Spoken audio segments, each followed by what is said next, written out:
Alright, so we're back. It's overtime on Inferno. And there's a new guest this week. T. What's your name? Yes. Where'd you come from? Introduce yourself. Who are you? KingT, that's my full legal name as far as the Counter-Strike world is concerned for now. I'm from London, I guess. I'm secretly French. There's not much else to really say. Are you that secretly French? You've got kind of a French visage about you. Yeah, I get it. I'm handsome and everything, but like, no. Otherwise, just it's all a secret. Like the accent's hidden. My general attitude to life is, well, the British are not that different in terms of the way they are generally dour and miserable. The French mostly are as well. It's just about different things. They seem to get irritated. So yeah, no, it is very well hidden. And yeah, I'm the guy who does all the tier 2 content that gets referenced online. Like, I'm not even the biggest expert. I see that sometimes people are like, oh, big expert on tier 2, KingT. And I'm like, the guy's casting it every second of every day. Know probably a little bit more about the details than I do, but I'll take the moniker or the label, I guess. You do have a pretty good eye test, though. Like, if you say someone's good, I'll pay more attention to them. Yeah, I guess that's what I've kind of made my name on initially, is scouting and profiling. But yeah, we'll see. I mean, I've had a few misses in my life when it comes to players I've scouted or been excited about. Because some of them I've made a video about, and then I've been like, they're kind of mid. Don't get too excited. Alcaran. And people have taken it as like a stamp of fucking like approval that there's a video about him at all. It's like, no, listen to the words. I'm not that excited. But yeah, that's kind of how I got started. Who would you say is your biggest miss? Biggest miss in terms of the reality of what they did and what they ended up doing might be Trunic when he was on Team Space. I was really liking the way he was playing on that team, and it never amounted to a damn thing. Like, he was a 7 out of 10 in terms of every single like ability and skill, but it was really working. And so I gave him some gas and some excitement. I was like, yeah, I actually kind of like this. The multi-tool sort of style he has with this team, it's really effective. And then they just disappeared. Like, Danists is now the only player from that roster even playing on a relevant tier 3 Russian side. So what was this guy's? There's nothing else. Trunic. I've Trunic. never even. Yeah. Am I spelling that? Truniq. I've never even heard of him. Let's take a gander. Yeah, he did pretty good on Team Space when he was on that side, but everything else has been a general failure. Right, so I want to look at 2024.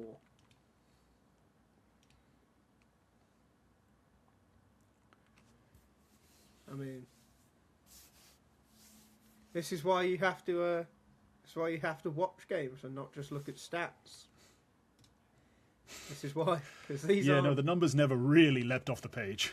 These aren't exactly exciting, are they? What about hit? No, but the team was winning a lot, and he was a lot to do with why. You know. What's your biggest success story? I kind of has to be fame.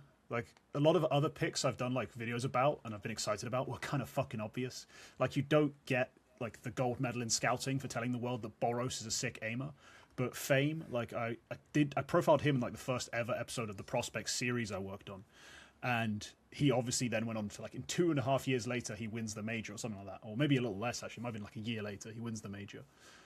So that was a pretty big one because he was playing on K27 with Neelan, Norbert, I think a Dren briefly. Like, it was a really small Kazakh/Russian team that had a bit of success in tier 2, but not a whole lot. And I plucked him out of the group because I liked the way he played. I liked his style, his aim. Made a video, and then, yeah, that kind of worked. Like, that was a big explosion in terms of his career. It's just a shame what's happened to him now, then, isn't it? Really? Yes, of course it is. Yeah. Actually, do you know what? Should we talk about Virtus.pro real quick? Because do we have to? they weren't in the rundown, but it is actually just really funny what's happening with them. And it's mainly just because here at TLDR we're quite big fans of someone they've just lost to. Because they just lost to Deco. Oh yeah. Oh right, of course, yes. What is effectively a local LAN in Russia. I don't even think, like, what was the prize pool for this event? 10k prize pool, and Virtus.pro came dead last alongside a team called Watermelon and another team called Gluck. Yeah. Yeah. It's just embarrassingly bad, isn't it? It's not really a thing that like a team can recover from. So the fact that it immediately starts the conversation of them, bailing out the project, the players splitting off in different directions, is completely understandable. Like I would also sell my squad to whoever's going to offer me a penny if this is the results they get. Like it's awful. I just don't get any of it. Like I don't really understand why Perfecto is Nigel. I don't really understand why they brought in Perfecto and then promoted an academy player who is basically Perfecto but bad. I don't understand Bist. Like I know they don't really like Icy, but like he's fucking better than Bist is. Like I just don't. It feels like that organisation wanted this team to. Well, no, Icy's not great, but Bist really isn't great. Like it just feels like they kind of want their team to tank. Yeah, in a strange way, it does seem like they're just doing everything they can to fail. Like you saw the Jame into Electronic into Perfecto like series transitions, accompanied with a dozen different coaching changes, and it was like they did everything in their power to create instability and make subpar moves and suboptimal moves and take risks that nobody asked you to take. Like you know what I mean? Like no one asked you to try this, but you have, and now it's failing. Big surprise. No, they have done some really strange things. I don't know. I feel like Flit and Fame are just waiting to be sold. They're just uninterested at this point. Like, why would they be? Like, these guys won a major. These guys have been in conversations for like the top 20 players. They've been probably in a few different roster rumors for like bigger Russian-speaking teams, and just it never came through. Like, they are so done with this project. I bet you any money. They just don't care. I mean, I don't really know where they'd go at this point because it feels like anywhere they do go isn't exactly going to be in the best place. Probably not. Right. Probably not. I think there's just it's one of those things where I discussed this on Monday with Quacker, and I was just like, the way I see it is like the best pieces from this team can form a random ass mix that plays all the crappy, Russian little lands and little online cups, and maybe if it goes well enough, they get a gambling sponsor from somewhere. But aside from that, the hell else are they going to do? Like, there's no way they go to a bigger team in the Russian scene. There's no way they go to a good team in the Russian scene. And internationally, well, they're more of a headache than they're worth. So yeah, it's kind of weird for them. And then even for Virtus Pro, man, like I just brought up the rankings to be like, is there a full roster they could buy, a core they could buy, and nothing exactly looks good, does it? No, you can take a stab at like maybe if you buy K27, like pick up Zido, pick up Cashlid, pick up one other. Maybe if you like the IGL, pick him up or pick up one of the role players. Then stick a couple of the pieces you still have with them. Maybe it's not going to be a slam dunk VRS move. Like it's going to be better than what you currently have, but it's going to be at least some excitement because you've got some of the hottest young names in Zido and Cashlid. You've got a fresh start. Like there's ways they could do it, but it's not going to be cheap. It's going to take a whole lot of money, and it'll not even necessarily net them the results they want. So I'm in the same sort of boat where I'm looking at this Virtus Pro org, and I'm like, either you bail on the Russian scene, or you take a massive risk and spunk a lot more money that you probably don't have anymore. Yeah. It's kind of crazy though. Like, Fnatic are bad. The Nip have redeemed themselves, but somehow VP have still ended up in the worst place despite being competitive the longest out of those three orgs.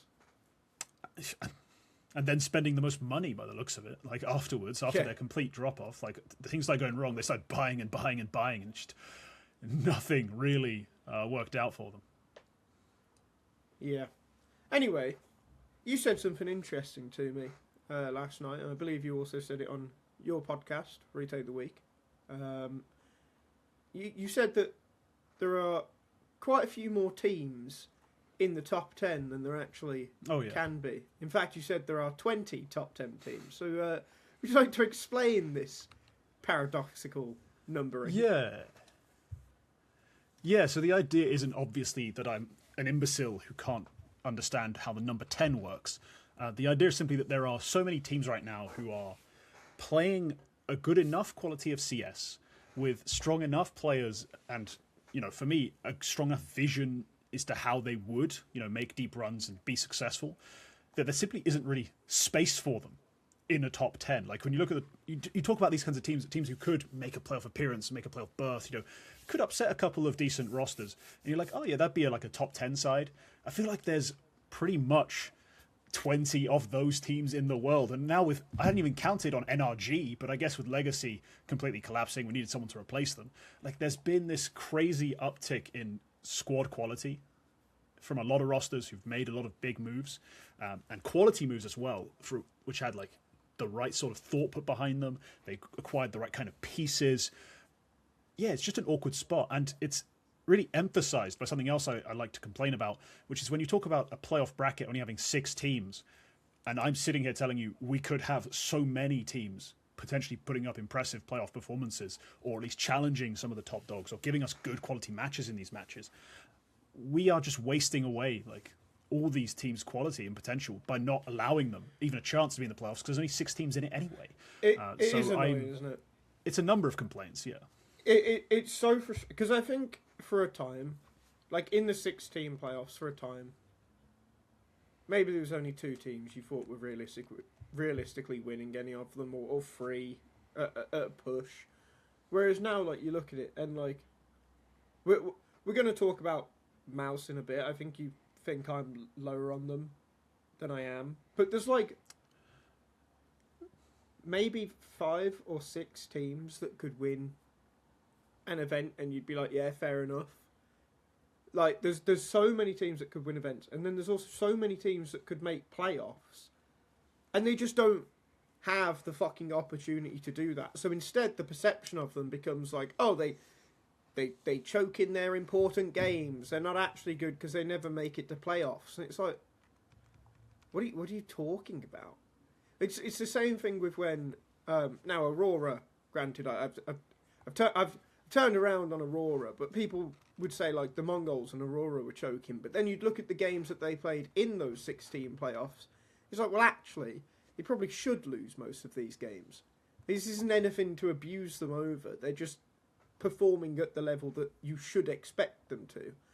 And the problem with that is that, you might look at a FUT as a playoff contender in a couple of months, but if you keep getting these 16 playoffs, well, the likelihood of them making them is quite slim. And then this positive perception they have now, all this goodwill they have, quickly starts to turn into, well, they're never actually going to make it to playoffs, are they? And I don't think that's beneficial for any team or the scene itself.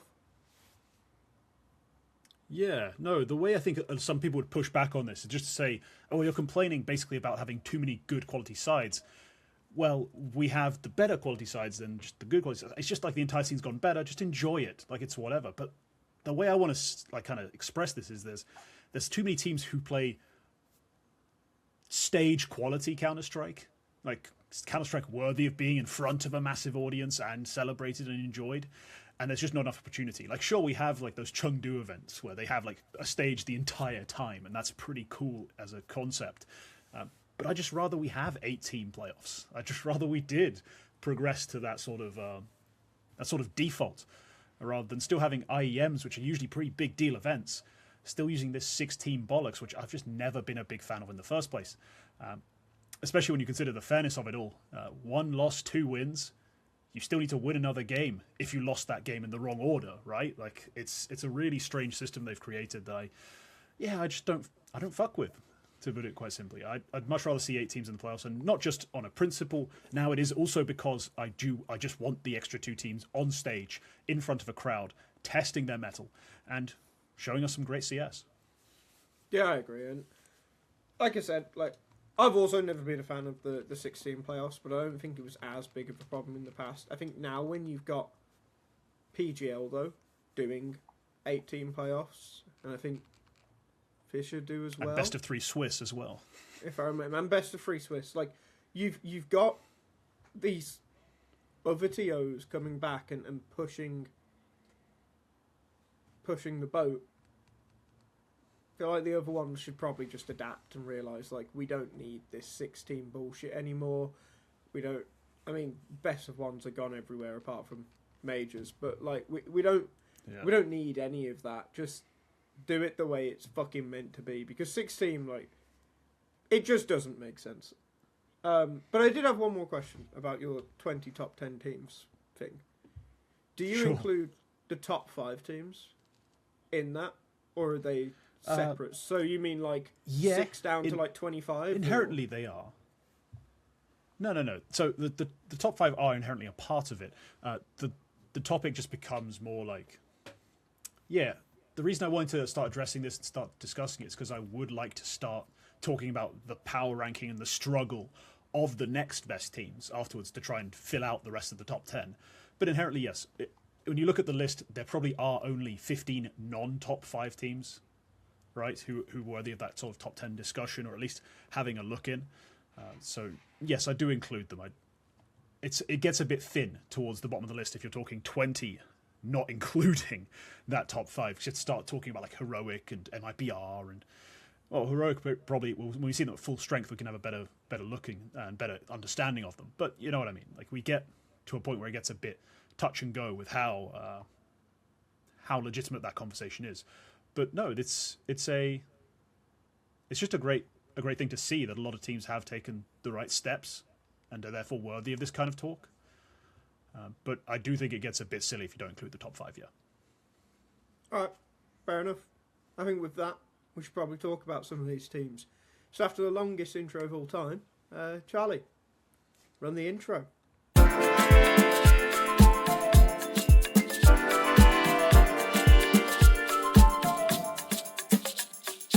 Alright, so IEM Krakow's on, and we're already pretty deep in the main stage. I think there's only today left to be played because we're recording this on Tuesday. But we'll talk about stage 1 first, where B8 debuted their new AWPer, Segukawa, or now old new AWPer, because as it turned out, Segukawa was not very good. He was a 16-year-old from their academy team who had never played a game on a HLTV recorded game before, and although he had a strong debut map where he went 17-7 on Dust 2 against NRG. It quickly went to shit and went pretty bad for the remainder of their short stay in Poland. So T, as the prospects man, Segukawa, talk me through him. What you see, what you not see. Well, I didn't see a whole lot before this and after this because, well, let's be real, he was a random kid to me. Like, Bait Academy is not a particularly like prolific tier 2 academy side. They're not playing a bunch of very low level events that are covered. They're playing very little at all, as far as I can tell. And so we had some basic scouting we could do by like looking at his face it, and on face it he seems to rifle, and then he's AWPing for this team, and then he comes in and he plays, and he looks like a kid who's got decent enough aim, you know? Like, I watched him on Dust 2, his best map, and it's not like he's doing anything extraordinary with the AWP. He had a couple nice rifle rounds, and I just thought, yeah, okay, this is what you can do as an okay kind of talented player. Like, he's not breaking my mind, but he's 16, his first big event. I'll give him a break. And the rest of it, yeah, it's an utter calamity. It's a calamity from the entire roster, though, so I can't really put too much on his shoulders. Like, what's he supposed to do? Tell MPL to get out the way. I'm going to call this and go running down mid with my AWP and pick 3 people. No, he's some random kid they plucked out the academy. So I don't really have anything against him. He might still be a good AWPer eventually. This was just the worst way to debut a 16-year-old I've ever seen. I don't know why they went with this system. I don't know why they went with this process. Why didn't they sign up to some bollocks before this if they knew they were going to be taking a risk on a 16-year-old anyway? Play some CCT playoffs with him or something. I don't know. It seems a very mismanaged situation, and then they claim later, of course, the guy coming in now is the guy they wanted all along. I don't know what Bait were playing at with this, but they kind of played themselves. Just not a great look. Yeah, I mean, as a whole, they looked pretty crap the whole time. Like, this really didn't seem like the Bait team that, you know, has turned up to majors for the last couple of years and actually been pretty competitive. It kind of actually just felt more like a dead roster. But if they did want a different AWPer the whole time, you know, maybe mentally they were just writing it off. I don't know. I'm trying to give them some leeway here that I wouldn't normally give. But that AWPer that they're bringing in is interesting himself, because I think some people will see that they've signed Sizzy from Spirit Academy and think, oh, great, they're going to have got their hands on another Spirit Academy prospect. But he plays for the Academy team's Academy team. They've signed another 16-year-old with very little experience at any reasonable level. And I honestly, like, I don't know, maybe you've had some time to check him out, but I just feel like without even watching this guy, like, I don't see why I should expect it to go any differently. Yeah, I heard basically first off, we signed Sizzy, we wanted him the entire time, blah, blah, blah.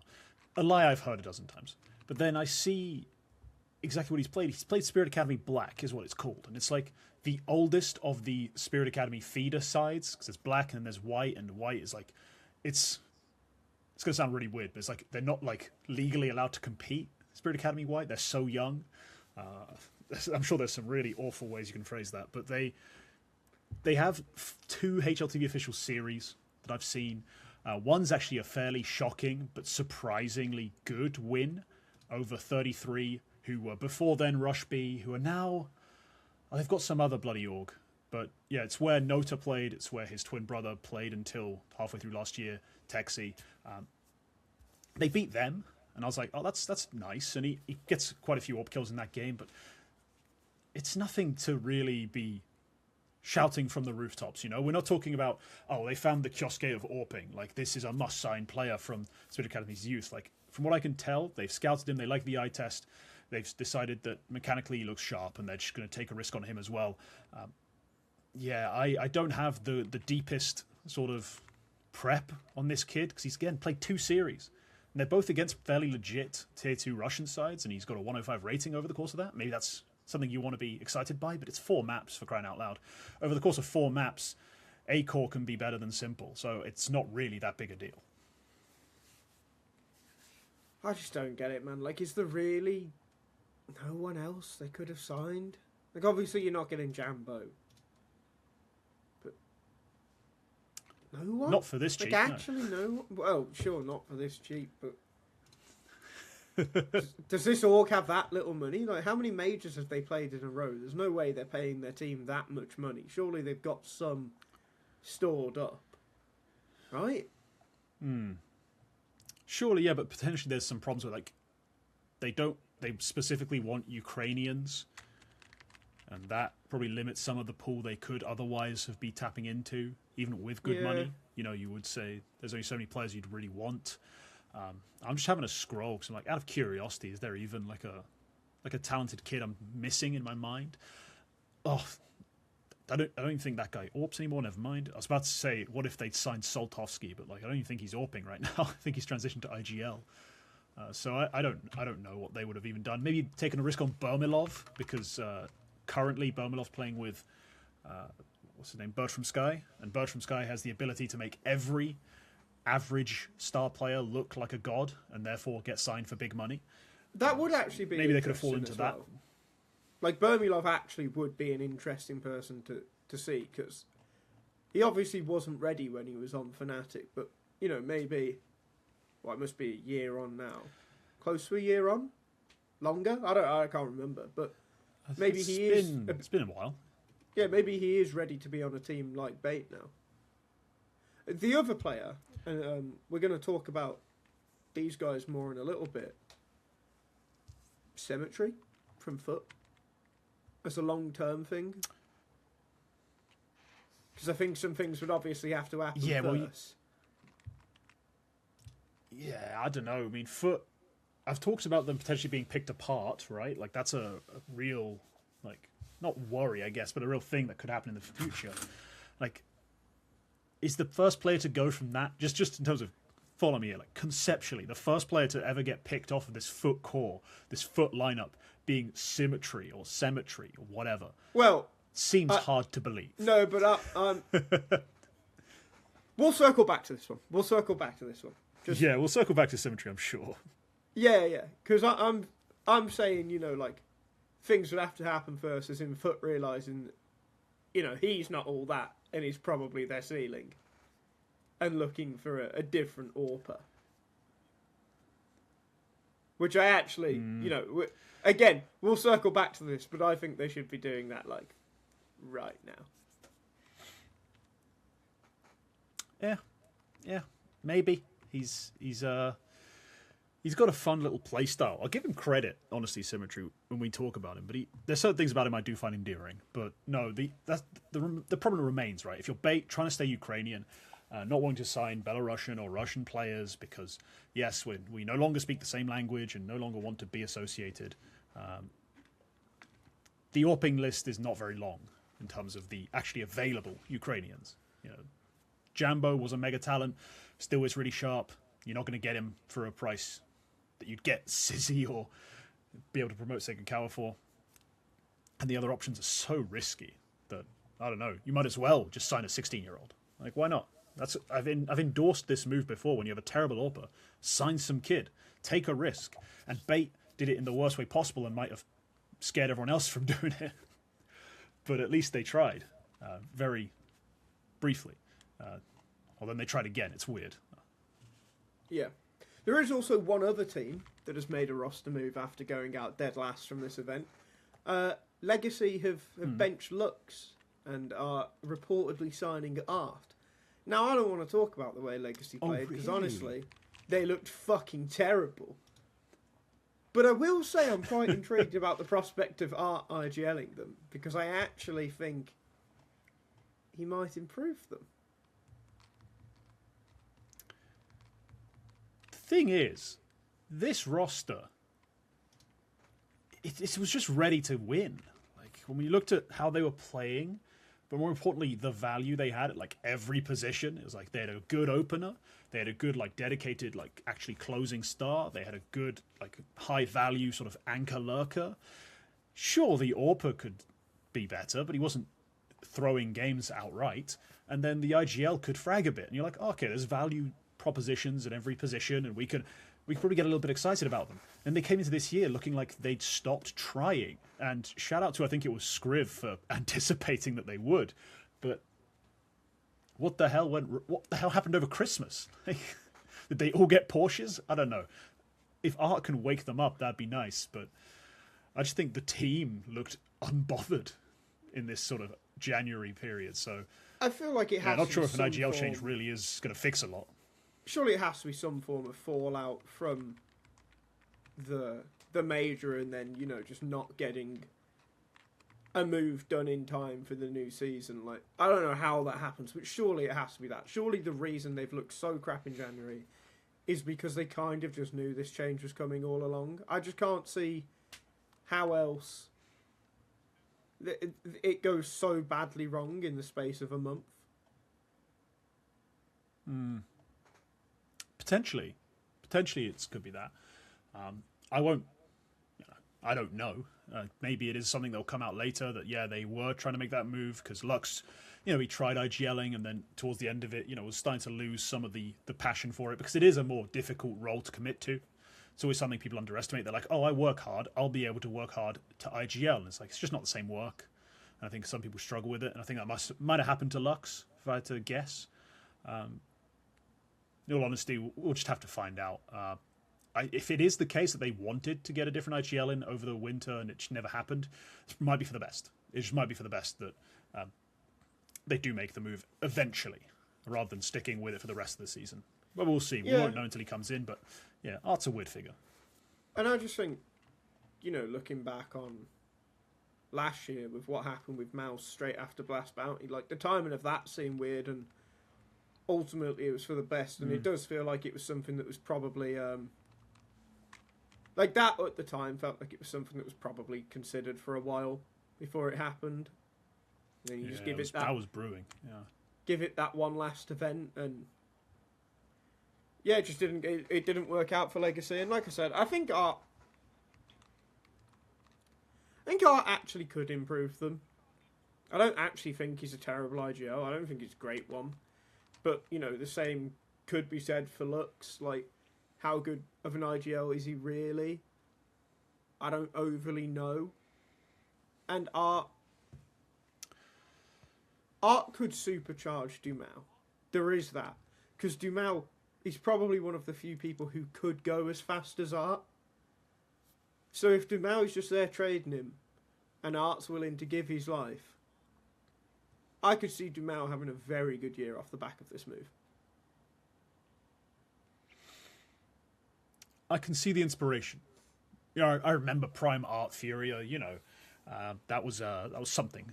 But the problem has often been with Art, and it's probably a similar issue that I've always had with a guy like Hampus, is where, like, if I'm an IGL calling around myself finding openers, like I feel like my IGL is just getting sucked into this idea of his own play, and sometimes things around the map just get overlooked, not done properly.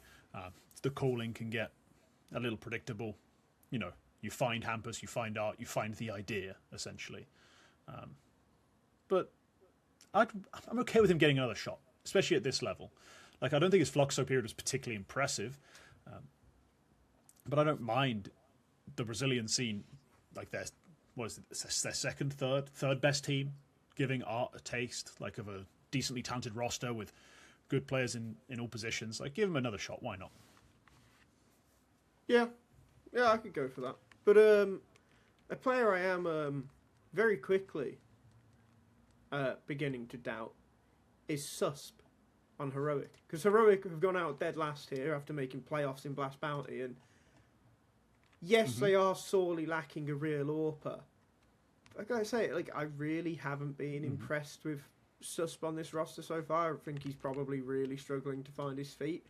And I honestly didn't expect that, because I've always thought him and Adam B were both decent enough players. So do you think it is just a result of them not having an AWPer, or is there something greater to be concerned about with Susp and his first month or so on Heroic? I mean, it's not reassuring by itself. Like, I'm not going to look to this month as the reason I believe in Susp as a player. Let's put it that way. But I do believe in Susp as a player, right? You know, throughout all his other projects, he's always been, like, just stoically solid. No matter what the opposition or the level of play his team were giving, he just kind of did his job to a very high level. And there's probably some awkwardness in this roster right now. You know, you've got Youngstar AWPing. He's not really supposed to be here at all, let alone on the big green. You've transitioned to a new IGL as well.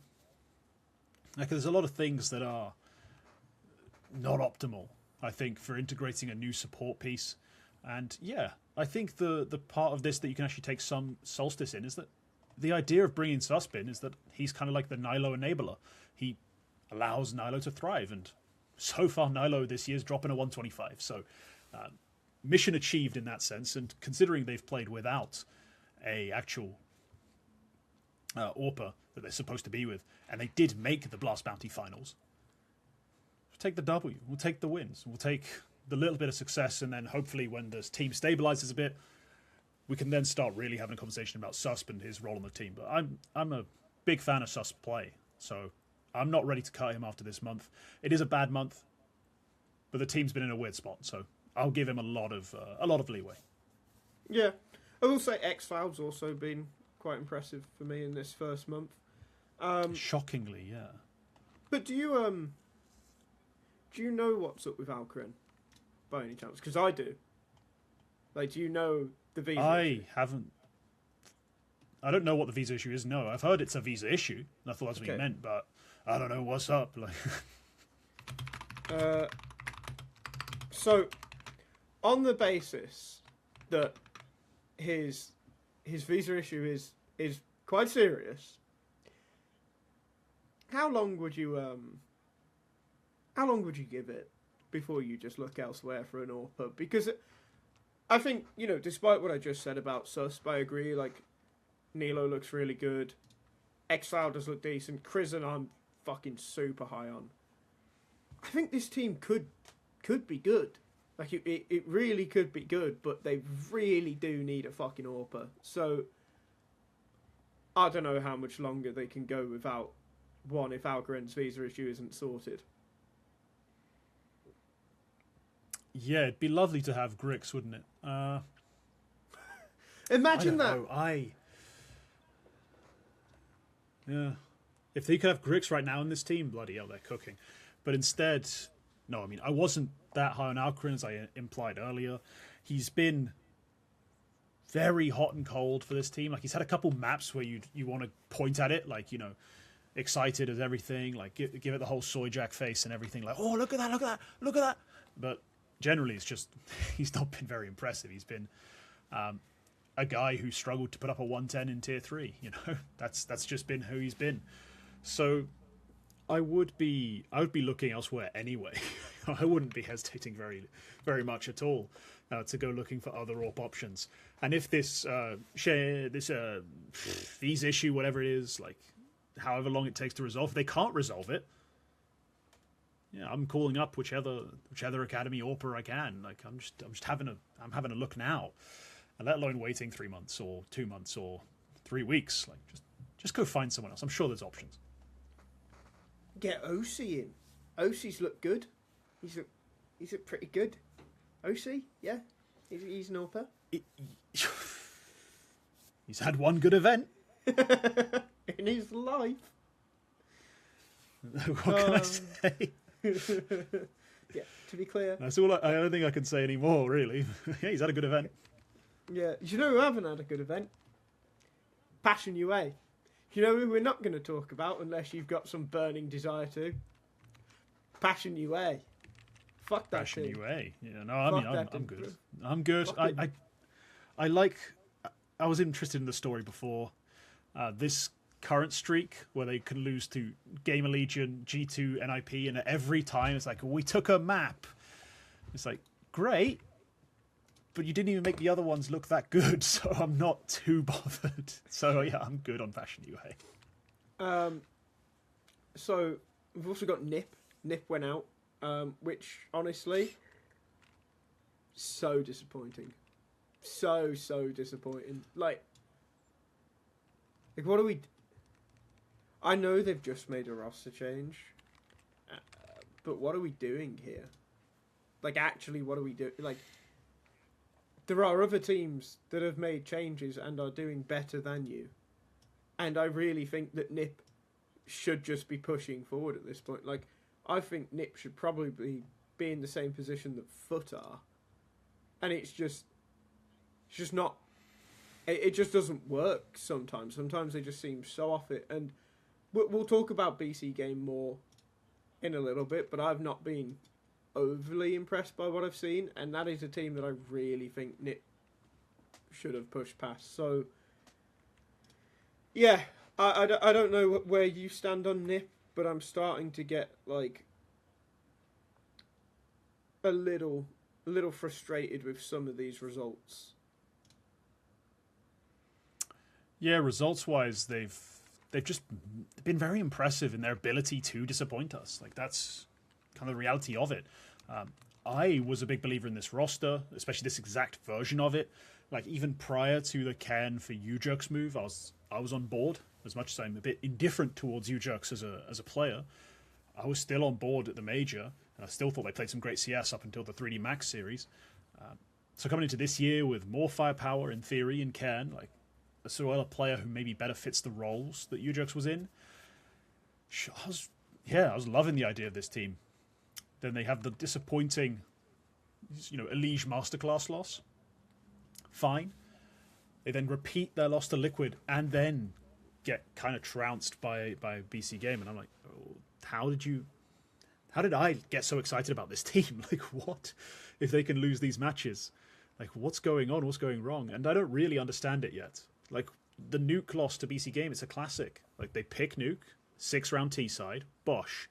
Snappy's done his bit, time to lean back on CT side, let the aim stars kind of win the rest of it out. Like, you've got Wrinkle, you've got Ken and Casper and Shush as an anchor.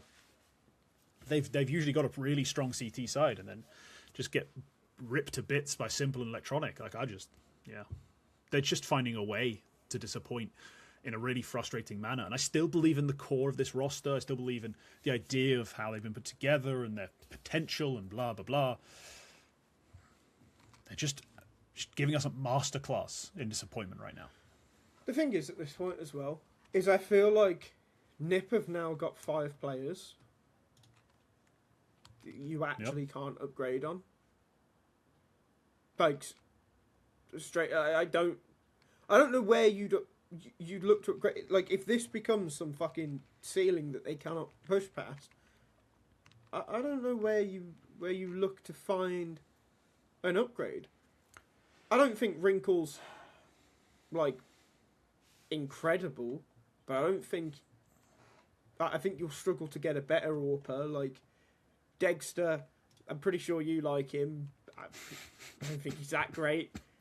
Regali, like I think Regali needs a shot, but like, would he be better? Don't think so. Shush is great. Ken looks good. Kaspersky really good. Does it fall on Snappy? Is that where it falls if they fail? Because Snappy is clearly still good at what he does, right? Like I just don't. Yeah. I don't know what they do if these results don't have an uptick. Yeah, I don't really know either. First off, I'm not that big of a Dexter guy. Dexter's more of a...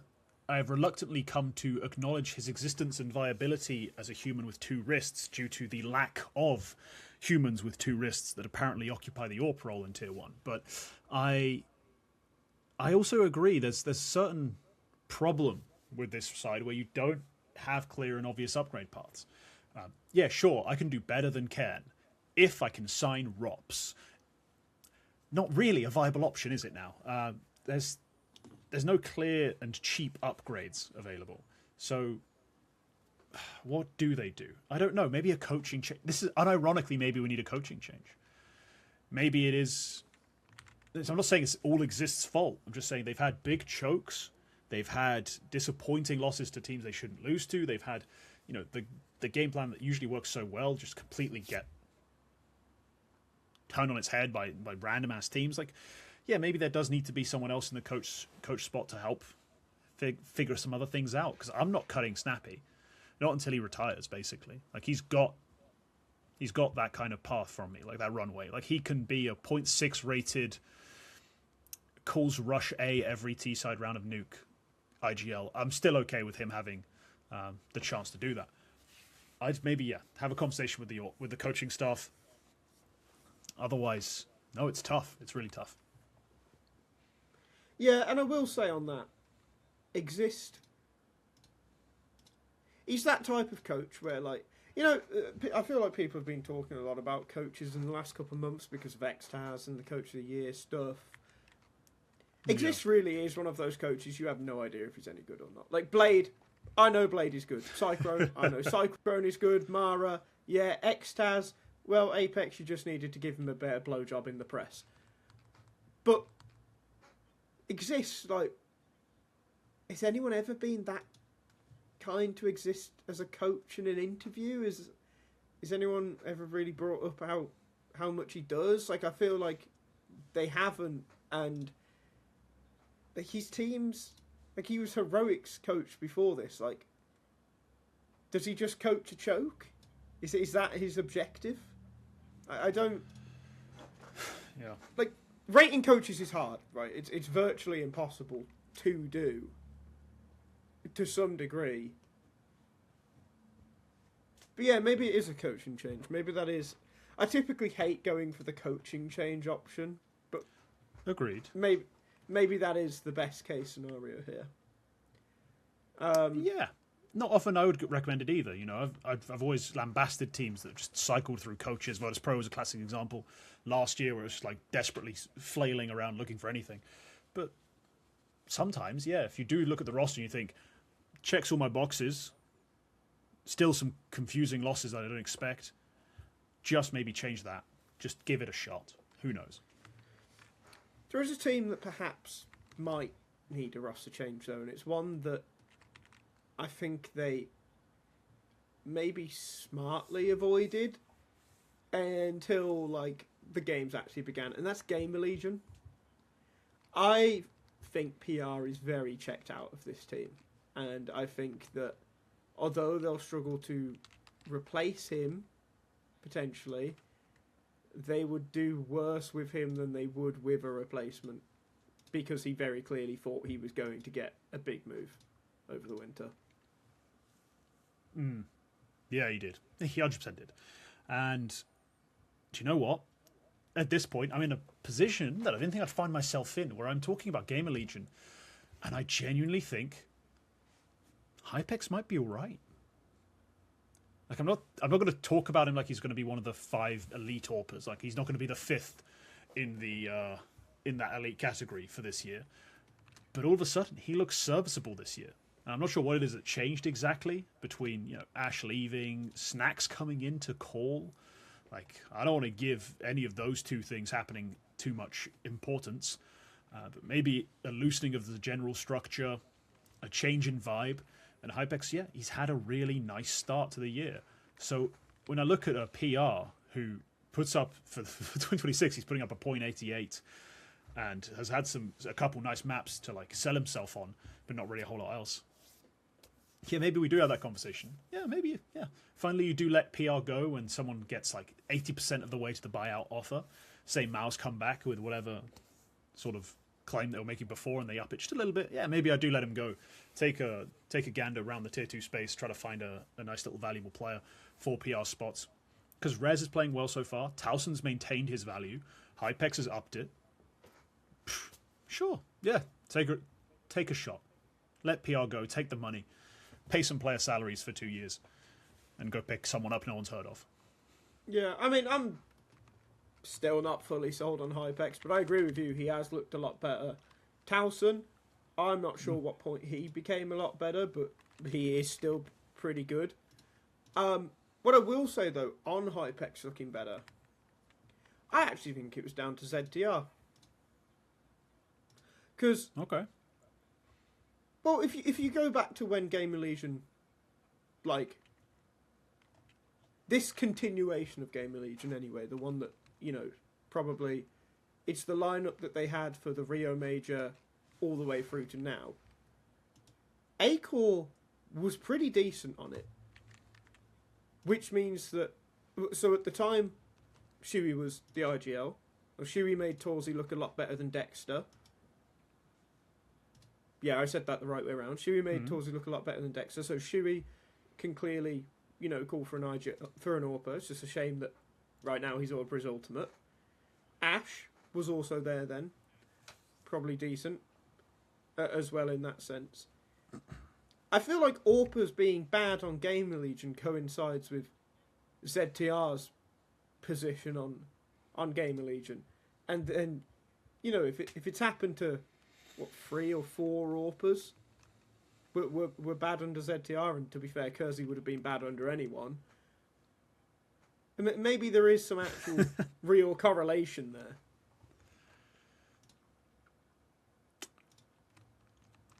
I see what you mean. I just refuse to believe that ZTR has just tanked the stock of AWPers I didn't really rate that much in the first place. Like, I wasn't that big of an Acor fan. Then ZTR takes over and he's still not a player that impresses me. Like, yeah, whatever. Like, I don't really care. I can see the logic. ZTR's gone now, so maybe, yeah, it's time to just be like, yeah, the AWPers are free. Let them loose. Like, now that ZTR's gone. But I don't know.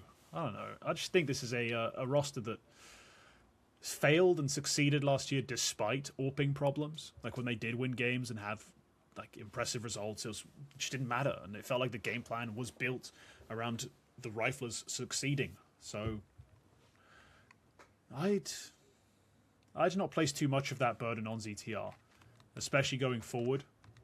If he's going to be trying to lead for like Swedish rosters or whatever, I'm not going to hold that against him and expect AWPers to fail. Let's put it that way. Like, that's just not going to be something I particularly latch onto. Yeah, I don't know, it's something that would be interesting to see on his next team. That's for sure. But But who knows? Maybe it is just a stream of not particularly great AWPers on the team as well, because that can also be just as big of a factor. None of them were particularly great. And speaking of not great AWPers, Ultimate's still shit on Liquid. He's still bad. He had a couple of okay maps here and there in Krakow, but they went out either way because that team is just done. Like, yes, okay, they were playing with a stand-in, but there's just nothing redeemable about Liquid at this point. Except maybe Elise is playing a bit more consistently. I mean, I'll give them that, to be kind. So I don't want to be too harsh about Liquid right now, because Blast Bounty, they win 2 series against teams that are in theory beneath them and that they should be. They then lose to Falcons. Not the end of the world for me. They come into Krakow, stage 1, they beat NIP again, this time more convincingly, then lose to G2 and Foot, 2 teams that, you know, won their opening matchups against even better sides and have looked like 2 of the more exciting rosters of the year so far. So I'm not looking at these results like some kind of proof that Liquid have shat the bed and still should be all cut and everything's a disaster. Yeah, they still managed a decent enough event run with a stand-in. Given that their AWPer is, as we know, goddamn useless, I'm not too worried. Like, Nert is playing well, Naf is playing decently, Elige is still talented and still able to single-handedly ruin my day when he faces NIP. Like, yeah, I'm actually okay with this roster still. Like, cut Ultimate for a good AWPer, or any other AWPer, and I still think we're in with this. Like, Dexter's an idea. You talked about Regali before.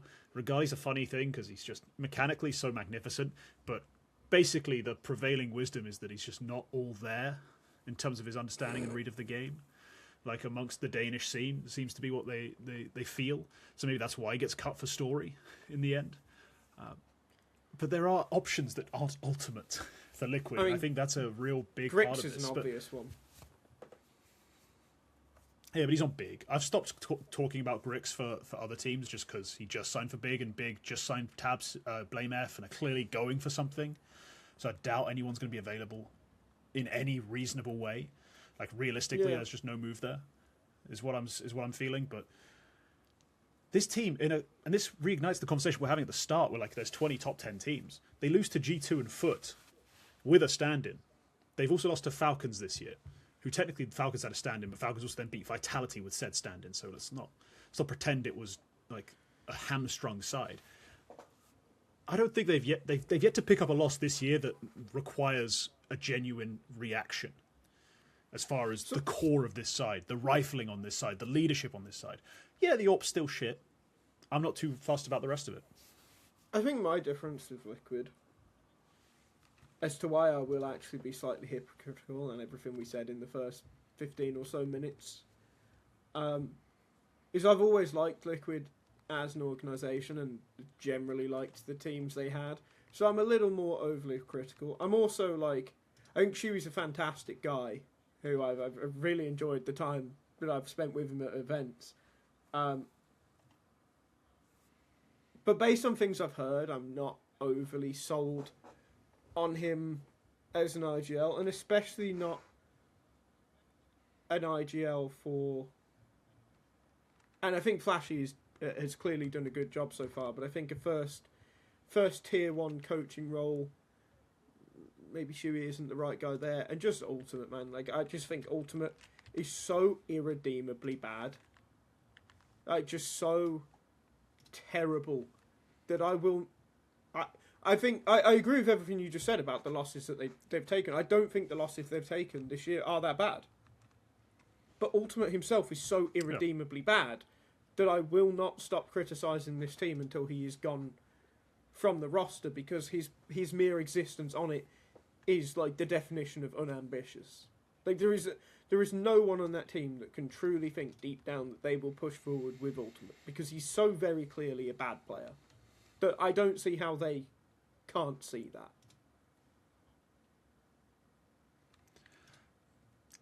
Yeah, that's a real concern, and as far as the team's lack of willingness to try something else. Like, the fact that Ultimate has survived all this time is an indictment against, let's say, Liquid as an org, or their GMing, whoever's in charge of that. It is right, the ironically named Joker Steve, right? Making these deeply unserious lack of cuts. Like, I believe so, yes. Yeah, it's an unserious move to be keeping Ultimate around, I guess. But I said this towards the end of last year. I actually was liking more and more of what I was seeing with the Elige version of Liquid, with the role balance, some of the structure that Flashy was bringing to them. And I thought this year they'd be able to keep pressing on. So I didn't want them to be wholesale changes. Now I've agreed to the idea that we have to change Ultimate. That's fine. I'm just waiting for that part of the move before I start talking about more changes and being done with Liquid and done with XYZ, done with Shuhei even. Like, I think they're going to be solid. And if they want to win a major, maybe that's not going to happen with Shuhei.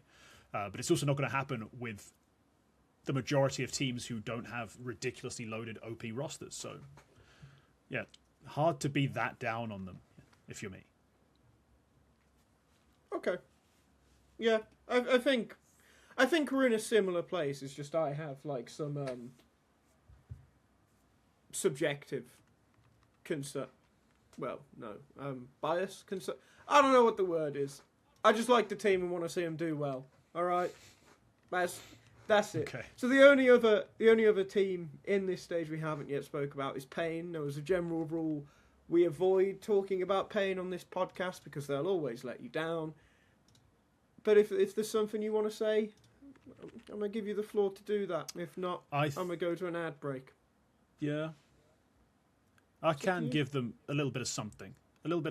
They are on the right track. They're on the right track. I don't think I can truly be completely out on it yet. Now, I have heard some rumours that the two they signed were not the two they wanted. That they didn't want VSM, they didn't want Pyrio, they wanted two other bigger names. More proven names. But I still think they've signed some decent players. I still think they've looked okay. I'm waiting with bated breath to see what they do next. And yeah, I agree. Generally, they do just disappoint me. But I'm not quite done with them yet. Not this year. Well, yeah, no, fair enough. If you don't want to be done with them, you don't want to be done with them. I actually do want to ask you a question, though. Snow. Do you think he's good? Do you like him?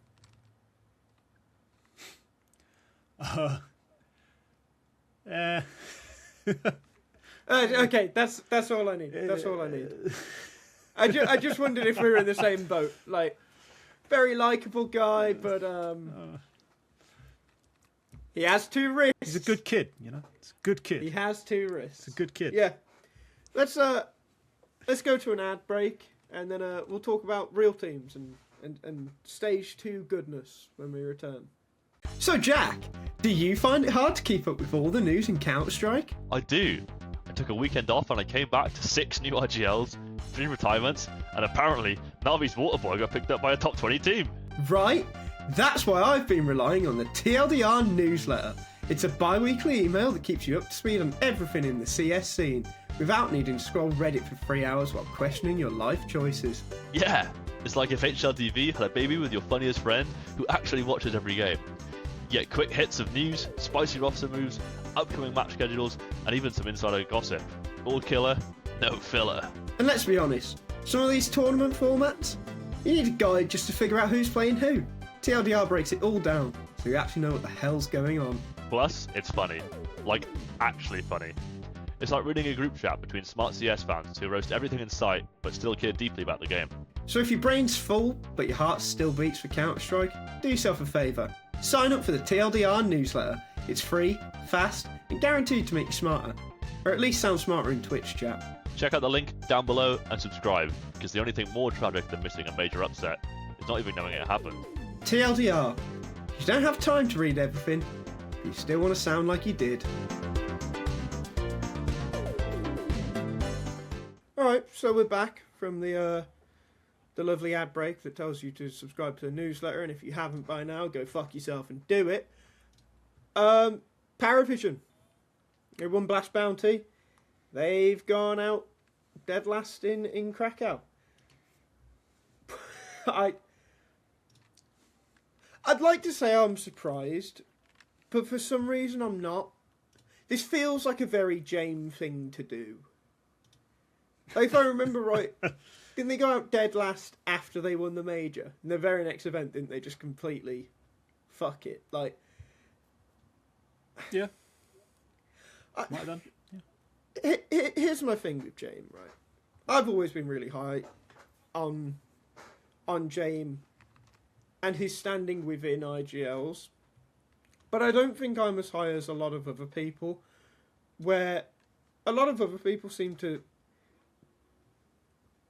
say that James has just been this like consistently top figure that's been making these deep runs. Like Elliot, who used to host this podcast, he does it a lot. Where I think he certainly overrates James based on a few like big tournament performances throughout his career, and I think his style, while it's improved on Paravision, will always be this kind of style that never really brings you true consistency, where you can truly be a contender for any real period of time. And then there is also the hangover from winning an event they weren't supposed to win. So I think in a lot of respects, like, I'm not surprised they went out dead last. I didn't expect them to make it to playoffs. And I think, you know, expecting them to make it to playoffs of many events is probably unrealistic. But do you think there's anything more than that to them going out dead last here? Is there anything you're overly concerned about?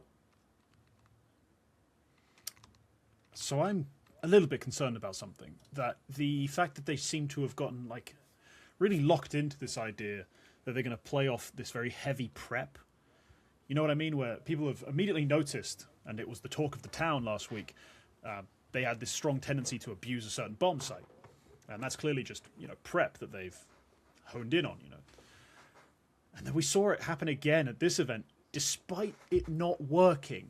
You know, especially against Astralis, like, they were just trying to hit A on Ancient over and over again, despite not having really a good reason to by the end of it. Like, they come the 4th or 5th A hit, it's just like, yeah, Ryu's now ripping you to shreds. What are you trying? Like, why are you still going back to this well that clearly isn't very productive? And Astralis are seeing one smoke, rotating 2 guys in, and then utterly annihilating you. Like, why are you going for it?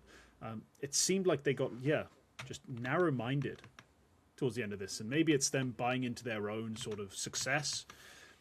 You know, after that one event win, that could be a problem. Maybe they simply didn't have that much time between their win and this event, and they didn't take much time maybe to really refresh things and get on top of what made them readable. You know, in a lot of ways we're talking about how they did have these clear tendencies. Maybe they didn't address those tendencies in the right way. Maybe they could have done with, honestly, more James-esque calling and less of the new style where they do like to go for a few more faster hits. There's a lot of if, ands, and buts, but look, Paravision are not one of the very elite teams. We know that because we look at the roster, and it's quite obviously not one of those things. Like, it could become that if Yellow and Nota and especially Belchanok keep taking steps in the right direction. You know, Belchanok does have some ways to go before he's a legit, like, big event caliber rifler, despite how promising he was in Tier 2. But realistically, yeah, they're not built to be consistently at the top. So when they come into this event, lose to Na'Vi, lose to Astralis, and Astralis who have also knocked out Foot, and going into the Furia matchup, that's almost a coin flip, especially depending on the version of Astralis that shows up, because they do have distinctive versions of themselves. Yeah, I'm not too disappointed by this. I don't think it's too predictable or unpredictable. It's just they look like they lost to themselves. Like, mentally, they didn't come in with the right sort of attitude, the right sort of play style. After having won an event, they didn't seem aware enough that they would get antied, they would get prepped for properly, and just fell victims to their own bullshit. Yeah, and it's a shame, because I think, not that I care about what the Great Unwashed generally think, but I think a lot of the Great Unwashed will incorrectly categorize this last place exit, and I think it's going to be much more important to see where they stand after the next 3 or 4 events and in the run up to the major rather than anything to do with this one. I think this one is, in a way that it actually will end up being for a lot of teams, just completely okay to write off. And I think another one of those teams is the Mongols. Because I actually think that this is probably just an underwhelming tournament from them. Now, I'm saying I'm not sure what whelming will be in this new version of the Mongols. I don't really know what to consider them anymore. But this didn't feel to me like a fully polished, a fully drilled Mongols team. Not that they've ever had like the most incredible fundamentals, because they do take so many fights. So maybe this is just another one where it's like, all right, don't really have much of a view on them yet. Just see how they do over a few events. Yeah, maybe wait to see how the Cobra Zero integration goes. I saw the Mirage win and then the Inferno choke into the utter nuke collapse. And it's like the way they lost, it's kind of kept it up in the air. You know, if they'd been just dipped 2-0 by Furia, 13-10, 13-6, kind of more similar to the way they lost to G2, I'd have kind of been like, all right, cool. I'm kind of write off Mongols for half a season at least. The way they lose, the fact they looked ready, like they were that close to beating Furia 2-0. A Furia side who've now also gone on to beat Na'Vi and looking to have recovered themselves a bit. Yeah, there's more questions raised than answered after this event. Like coming into it, it's like I was hoping I could say they've done X and Y to integrate Cobra Zero. It will or it won't work, or this will need to change, or this player needs to step up. After this event only, I can just be like, fucking, I don't know what they're doing. Lord only knows what they're doing. We'll see how they play next time. Like this is just a very confusing exit from the Mongols. Very quick, yet also dramatic in the right and wrong ways. Yeah, I think it's another team that we will just have to see. They definitely won't be as good as they were before. Like that doesn't. There's no doubt in my mind about that. But this was obviously a lot worse, and I don't think that will be the consistent place that they end up in. There is one team though that I am quite sure about, and that's BC Game. Because truthfully, I don't know how they even made it. I just don't know how they made it to stage 2. I really didn't think they looked that great in stage 1. And I know Thorin spoke a lot on Twitter about like this Portuguese Eastern European mix and how that'll take some time. But I can't see that being a relationship that flourishes over time. I can only see that being a relationship that would degrade over time, because they're two very different cultures that will ultimately frustrate each other. And I think that goes back to when Vitality first went international, and it was Masuta, Apex, Zywoo, Magisk and Dupree, and their main takeaway when they brought in Spinks is that having two nationalities, and yes, okay, PC Game does have 3 nationalities, but without getting geopolitical, come on. Like, I don't see the. I think what Spinks did to that Vitality team was turn them into a team rather than 2 groups that are playing on a team together. And I don't see how BC Game will have that. I also think outside of Nuke, their systems haven't looked particularly strong in general. So I actually think, like, this result might be as good as it gets for this team until they inevitably make their changes. That's it right there. Inevitably, there will be changes.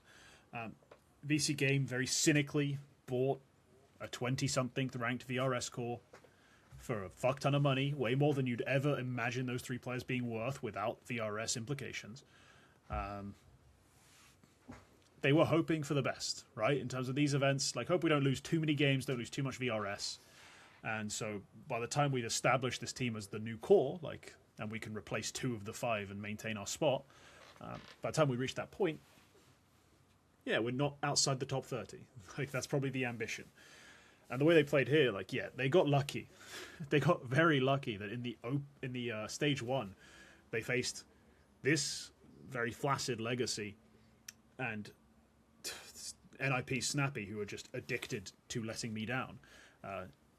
Despite playing good CS a lot of the time, I must always insist, despite everything looking good, they do just find a way to lose. So, no, they end up in this stage, they get spanked by Vitality, big shock in a very disappointing match, and they lose to FaZe, where they get a nuke win, and you're right, like, the nuke looks to be better. I think nuke might be the map that Muturis maybe has the most control on, because it's the least feel-based map, and so simple, says less. Like, Simple Electronic trying to take less control. There might be some sort of correlation between, yeah, like the map complexity and how much those two get out of his way. But no, I'm looking at this team the way they looked at themselves, very cynically. I'm just waiting. Like, all right, who are you signing and when? Just let me know when I'm supposed to start caring, because currently I don't really care. I don't rate Crazy. I don't rate Aragorn. Just waiting for the next guys. Yeah, I just hate that's a thing as well, though. Like, how fucking miserable is that? Because I didn't particularly care for Saw. Like, I had some entertainment with them in Cologne a couple of years ago. Like, that was great to see. Like, made that playoffs more memorable. But, like, fucking hell, man. Like, they're not a team that excites me. And they're also, like, just waiting for a team to make inevitable changes while they slowly decay their VRS points. Like, there's just something really fucking miserable about that. And I think it is. I think it's another problem of the VRS system. I think the VRS system is still far from being perfect, and just having the ability to do what BC Games done is just so fucking shit, in my opinion. Like, it's really shit that you can just decimate a team that actually matters to some people, like Saw, for this like sad thing that will soon, like, whether it's Crazy or Aragorn, because you know it will be one of those two first, like, just lose their spot, probably go back to Saw, but Saw still can't really compete. Like, I hate it. I really do hate it. Yeah, Saw can't compete without Muteris. That's why it worked. They weren't great individuals at any point, and that's something I've had to argue with little Duck Boy a lot. Is like, you have to glaze Muteris if you look at the results and have, you know, basic reading comprehension. Like, Saw never a worthy roster for big event playoffs. Like, never once. No matter how many times they did it with different variations of Muteris Miracle, like, they were never that quality side. So the fact that Muteris is probably the only piece that will remain in BC Game means the Portuguese scene could wave bye-bye to real top-level involvement for a long time. Like, as far as having a Portuguese team actually in events, it's just not going to happen. No, it won't. And it is funny you say that about our good friend Quack, because I haven't really bit back at him yet about Muteris slander. And I agree. Like, I find it so ridiculous that people still doubt the notion that Muteris might actually be a good IGL, because what that Saw team that came through in that Cologne, like Arosdos and U-Jerks and Story, I think was still, like, you know, yet to see him outside of it really. But, like, what the fuck have U-Jerks and Arosdos done since they got too big for their fucking boots? Like, Arosdos is shit. Like, he's just not very good. And U-Jerks, well, he's a player who plays the game. Like, Muteris works fucking miracles with these bastards, and I hope that Agile works out on 100 Thieves, because I like what 100 Thieves have done there. Really, I think that's an exciting team.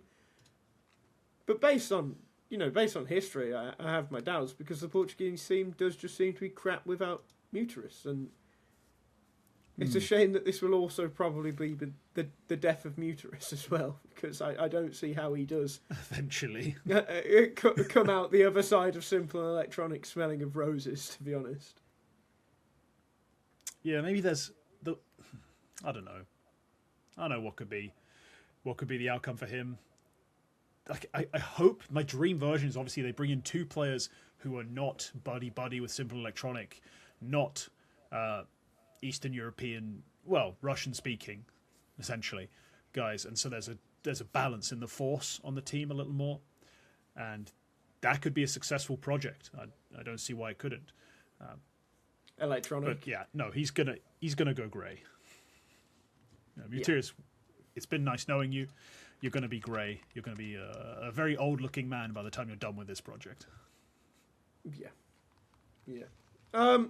NRG also surprisingly performed quite well, largely down to what will probably just be an OC fluke performance throughout his time in Poland. But the reason I wanted to talk about NRG is because Thorin made a tweet afterwards saying that M80 has some skills and upset potential, NRG has IGLing and fundamentals. Obvious move to me is to combine the two. And I kind of like it. But I'm not sure who I'd be taking from either team. So I thought as a fun little bit here, when we won't really talk about NRG's results too much, because at the end of the day, they're still an NA team, so they can still fuck off. But combine M80 and NRG, and what team do you end up with, KingT? Yeah, okay, let's have a think about this. I think the first thing we have to talk about is there's some must-haves, and if I'm making this NR-gaty or whatever you want to call it, I have to have Lake just straight off through that. Like, 100%. There's no two ways about it. If you're making the dream team between these two, Lake is my hard entry. Don't want to hear it. Sonic or George, I can't remember which one's actually the true opener on that side. Either way, yeah, it's Sonic, okay. In any case, just inferior. After that, I think the AWP conversation is essentially a wash. Because whilst yes, OC has had this one event that's, you know, magnificently high rating, and I don't think we've ever seen Slacks really peak quite that high at a big event. I guess actually Pro League, that's stage 1, never mind. I'm just trying to look through, just have a scroll in his event history if I'm missing something, but I don't think there's some sort of standout event that would guarantee us peaks, but at the same time, you know, the two, I don't know if you have a preference. I could take or leave either one.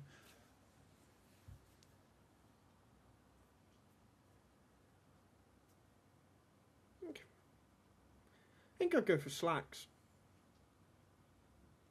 Honestly. Okay. I think I would. I know a lot of people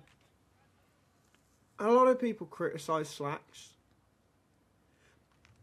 And maybe this is just some luck, but anytime I've watched Slacks, he's actually like been solid enough. Like maybe I just catch him on his good days. Then yeah, sometimes he's a little bit slow, but I think on a pure fundamental level, I think he's better than OC. I think OC, like on his bad days, you know, looks appalling. If Slacks on a bad day just looks like he's slightly too slow. I think if you wanted consistency over a season, you'd go for Slacks, not OC. Okay, so I've got Slacks, I've got Lake.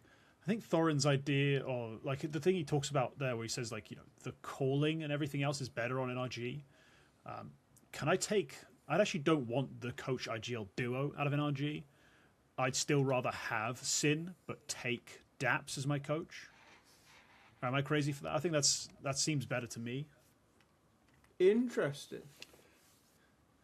Like, I want Daps and Sin. Then we get to like a supportive rifler, a more late round rifler. Give me Bro over Swisher. Oh, Swisher's I'm a so European bad. purist and fundamentalist. Like, I can't be taking Swisher. He's so shit. Swisher is one of my least favourite players. Okay, well, great. We're on the same side then. We've got Bro. just for getting cooked by Stown. Like you will never have my respect. Fuck you. Simple.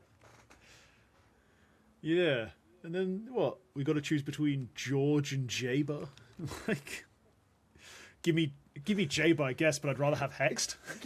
Yeah, I was going to say as a what would you do with Hex? Like, you would just take Hex, wouldn't you? As a move, I still don't really understand that one from M80, but would that team be? Yeah, I get.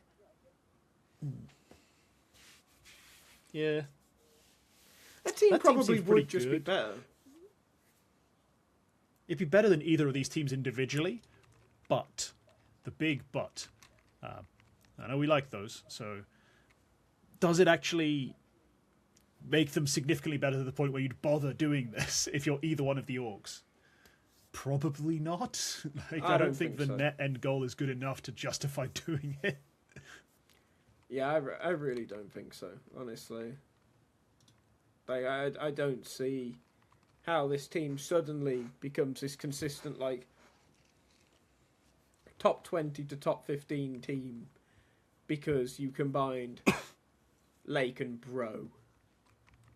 Like, I don't really see that happening they're probably more likely to make the push. Like, I guess we've increased the odds. Like, we've improved the general outlook. But it's not completely game changing. And Bro's had a classic European moves to NA type of run where it's like, oh, I'm going to teach you guys how to play CS. And his numbers are great, and he looks Here's good. A question. Would they be better than Right. Passion UA? I think at that point it becomes a real conversation again. I don't think it's guaranteed to make them X times better, than Passion UA, but Passion UA are on the downturn. Some of the NRG players have looked like they've had a good run recently. People are liking Daps, people are liking Bro. Sure, yeah, probably does make them marginally better than Passion UA, who've been a bit disappointing recently, despite having a lot of tools that we rate, like as a scene and also personally for myself. Like they've just been in a bit of a bad patch. So right this second, this roster probably would be better. There is one problem that I just thought of.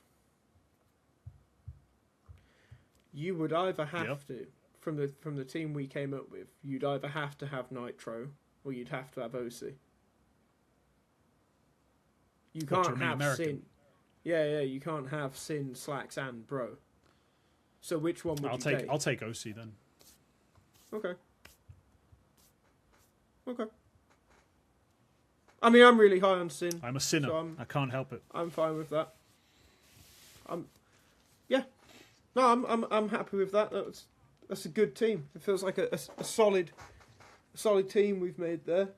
They'd still be bad, but every team are if they don't make the 16 playoffs. That's what Twitter tells me. So that's what I'm going with. So let's talk about an actual good team. Let's talk about Foot. We said we'd circle back to them. The circle has been drawn. Yes. I love them. I wish that I was more like you and presumably had been watching them for years because they're so fun to watch. They're so good. They play lovely Counter-Strike. They really do. But I do have some issues with them. Don't really like Symmetry. I don't think he's very, very good at all. I think I saw something of the series yesterday over 3 maps. He got 9 kills with an AWP. Don't think that's going to be beneficial in the long run too much. And I also had a question for you. In how much better do you think they would be right now if they still had Makazi in place of Lonks? I don't know. So you tackle those two things in any way you'd like. Right. Yeah. Let's talk about Lonex. He's their resident nutcase, and in that sense, he has replaced Makaze in his entirety. Really, like he does take a ridiculously large number of opening attempts. It's not quite to the same level. Like it's still technically a bit downturned, but yeah, he's the guy swinging stuff. He's the guy pushing stuff. Do I think he's as skilled? No. But I think that's helped them. I think losing Makaze opened up their strat book a bit. So I'm actually pretty okay with the fact that they don't probably have the most skilled option between the two, but they do have the version that's enabled the best version of the team to exist, which is a little less MOUZ / the opener, whatever it is, dependent.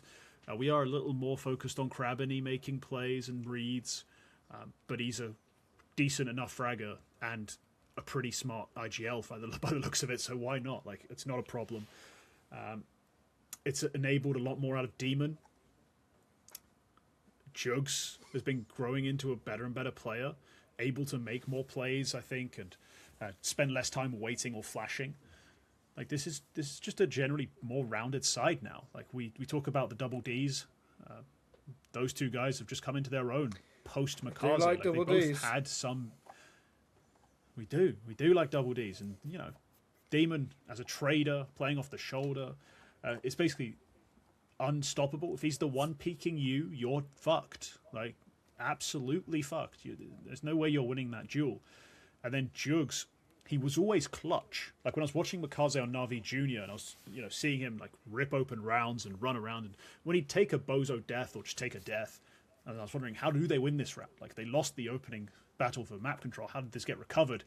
Like, oh, Jugs in the 2v3 killed 2 guys because he actually had a really good read on how the rotations were playing out, or positioned himself nicely on a bomb site. Like, all these things have just continued to manifest and develop and expand, and they're now terrifying. I mean, their style still has, I think, some quirks and some things that are just not necessarily very tenable. Like, they're very committal to these like all-in ideas in a way that we talk about a lot of teams that are 10 to 20th and making a bit of upset and a bit of noise sort of are.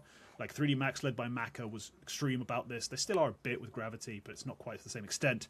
Like, I've seen a lot of examples of this Foot team, like, just moving into a stack setup in a 4v5, just off of nothing, they just take a risk, or in straight up 5v5, just starting a round in a gambled setup, seemingly off no read.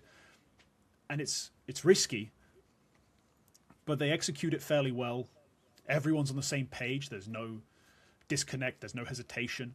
Like, they're just playing good CS, but it is very all-in CS, start to finish on both sides. So for now, it's working. For now, the morale's high. For now, they believe in themselves and each other. Hopefully, that maintains in the time that comes. And Symmetry, is he where you think they will find? Okay. Yes. Their ceiling. Because he feels like the obvious ceiling to me. He is obviously the least good of these players.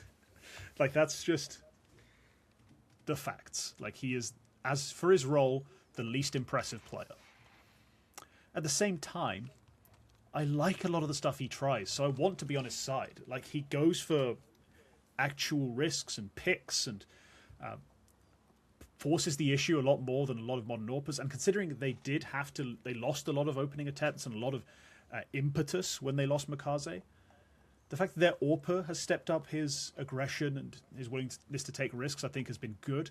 It's just that, he doesn't hit enough shots at the end of the day. He just doesn't hit enough shots.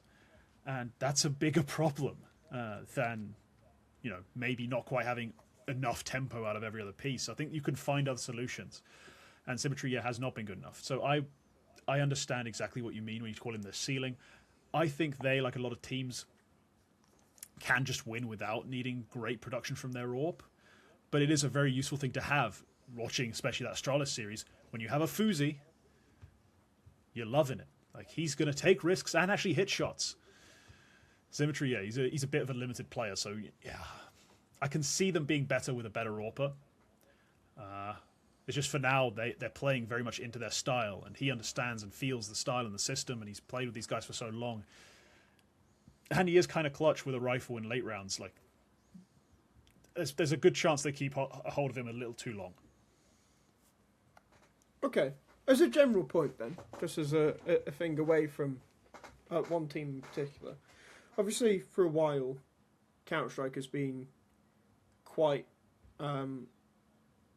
opening rifler focused. They tend to be the big star of a lot of teams, or if not, they've still got a good opening rifler that's followed by an even better closer.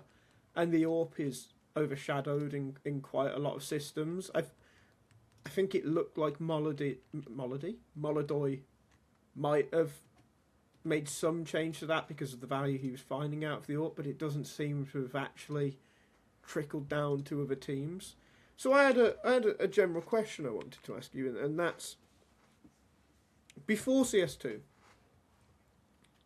the game was more dominated by AWP. Systems were built more for these AWPers, and obviously MR12 affects that as well, because spending that much money on one gun isn't as viable when you've got 3 less rounds and a half. But do you think that Counter-Strike as a whole has suffered because there is less value on the AWP, and the meta of the game changed so much because of CS2 and opening riflers becoming the main focal point? Initially, yes, but I think the discussion of opening riflers dominating the game has kind of been left in the dust. Like the what is it? If you look at 2025, the best riflers in the world, there's one opener. Caserato, Rops, Frozen, Twists, like just going down the list. Like, yeah, I guess on Falcons, Kioske is up there. But then going back to MOUZ, it's Spinks is their best player. Like, there's a lot of really successful rifle play right now that's not open focused. Like, Zershin is no longer a massive deal. Like, he's still important to MOUZ in general, but he's no longer their best rifler, let alone, you know, their most important piece overall. So I think just the meta has shifted a bit. Like, players have slowed down play somewhat. And then more importantly, the AWPing part of it, it is about belief. The AWP has always been about belief. It's one of the most heavy, like, I don't know, the vibe of the individual type of weapon, where, like, if the individual believes the AWP is great, he will dominate. And we saw that in the past, like when the movement speed update it happened in CS and in CSGO, and that nerfed AWPing. And AWPers, you know, cried and lamented, and then within a year and a half, people figured out, oh wait, the AWP is still, you click it once and they die. Oh, that's still really fucking OP. So I just think this will just come back to balance eventually. Now, we'll probably reach a sitting point where AWPers are still rifling more than they would have ever done in Go just because of MR12. But people will realise the AWP's OP again. That's fine. It'll happen. It just takes a bit of a while to adjust. And I think over the course of 2025, partly through Molodoy, partly through other AWPers just having fantastic runs. Like, m0NESY was dominating on the T side with an AWP for a large amount of last year, where you're not supposed to, but he was able to make it work with, you know, his incredible reaction speed and his incredible reads in late rounds and his shot making, play making, all that stuff. AWPers have been AWPing on T sides. AWPers have been AWPing more in general over the course of 2025. It'll come back as a big thing, I think, this year at some point.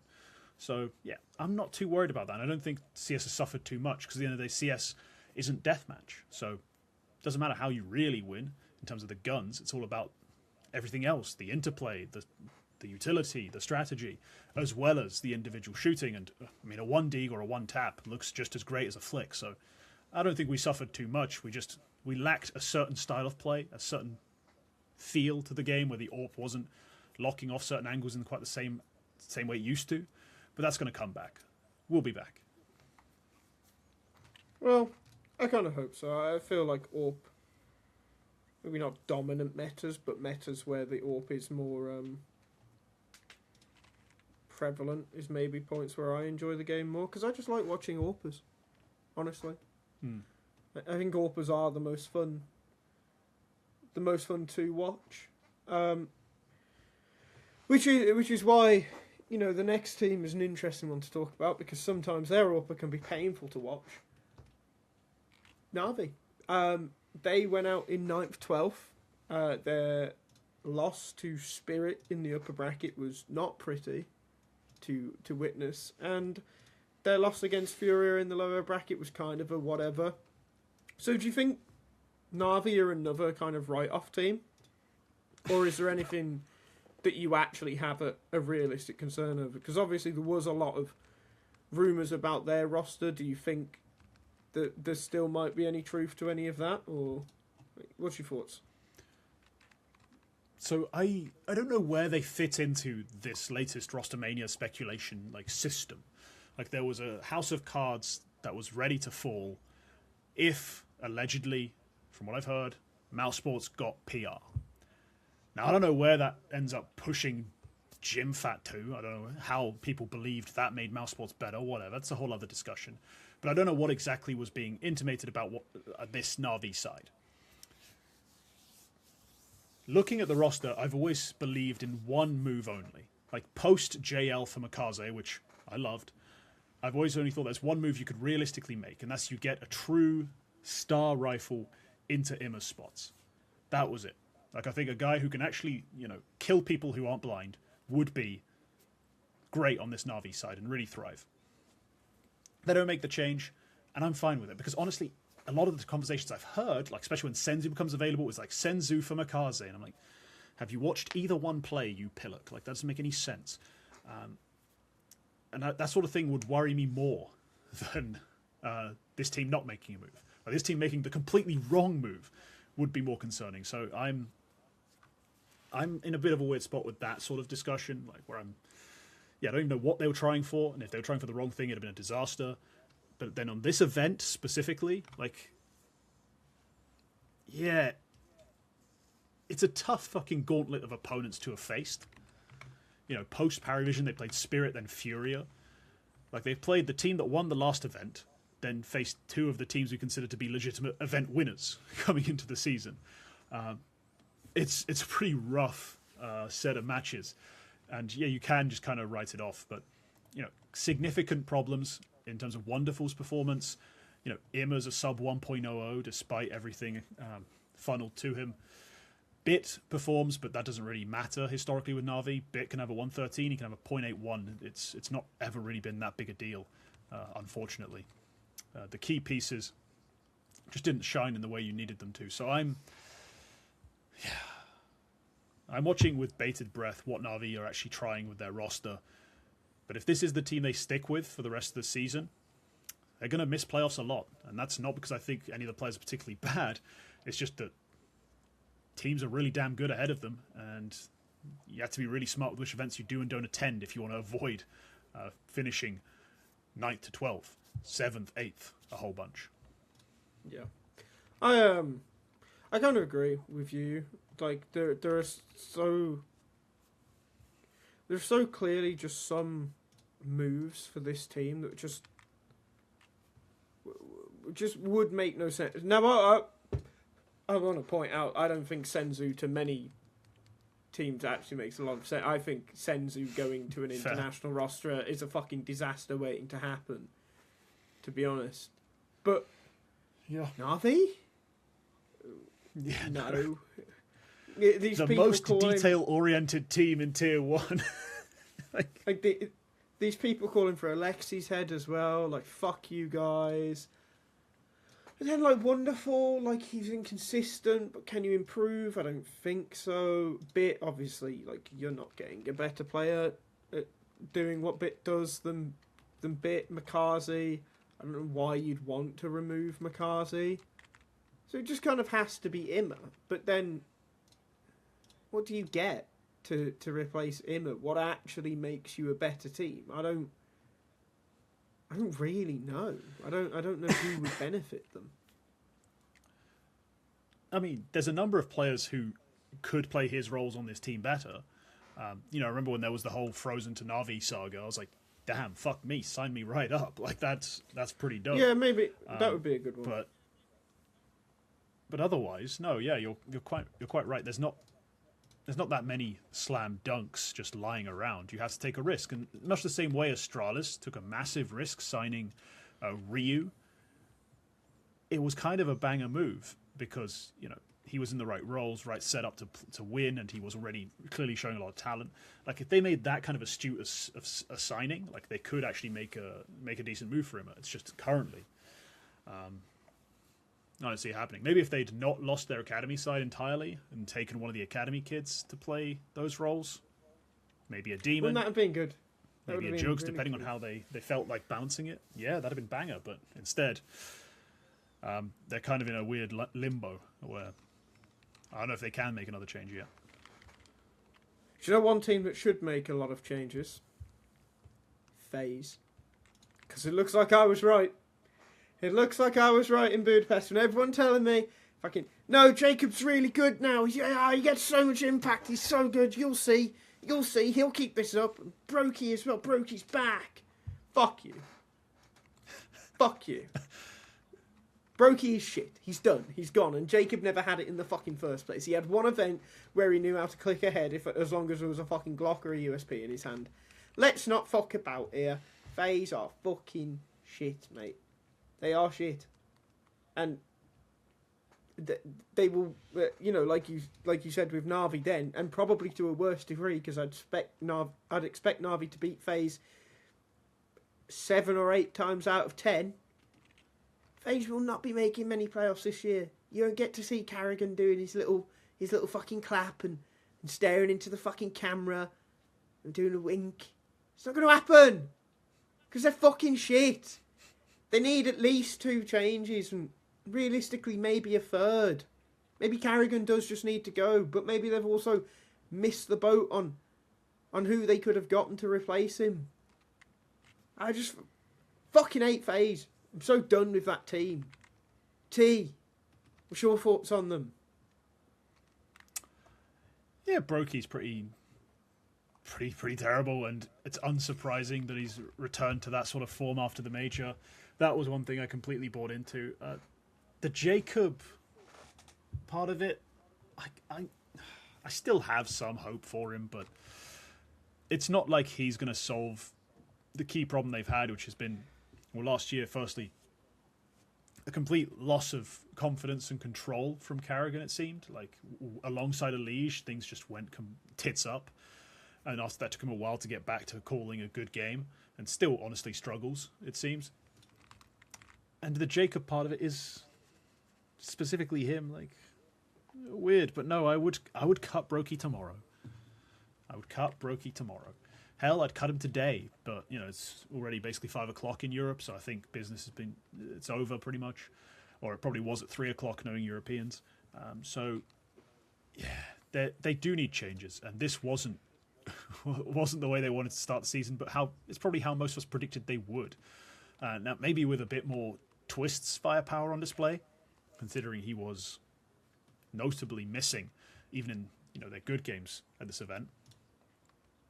But they're not going to win anything. They're not going to make many playoffs with Brokey playing like this, with Carrigan's getting out called by most IGLs, with Jacob not being a legitimate, like, rifle threat at this point. Although, if we're getting to his point in the roster and talking about his output, and we have like 2 reds above him, like, you know, Brokey in the red, Twist in the red, what do we care about Jacob? There's no point even talking to him. Like, what was he supposed to do? Like, there's just a complete and total failure from this roster, and they do need changes. That's just the reality of it. They could have got Fuzi, didn't. Could have got Grix, probably didn't. Shit, go sign anyone else at this point. Just take a risk. Yeah, I'm so fucking done with FaZe until they do actually make a change. Just any one of the 3. Well, I say any one of the 3. You start with Brokey. Please start with Brokey. Like, put him out of his misery. Yeah. Just put him out of his misery. And then we can talk. If you're still the same, I'm not fucking watching you until you make at least one more change. Fuck you. Like, oh, well, no, I will be watching, but it will be a hate watch. A severe hate watch. And I don't like having to do that. It's a part of me that I'm trying to push down. It comes to the surface too often, and I don't think it's healthy. Next up on the list is 3D Max. Now, even if you do have something to say about 3D Max, I don't care. We don't do that here. I know you're that way inclined, but we don't talk about the French here. We just don't do it. I don't like 3D Max. I never will like 3D Max. They beat FaZe. They then lost. That's all I have to say.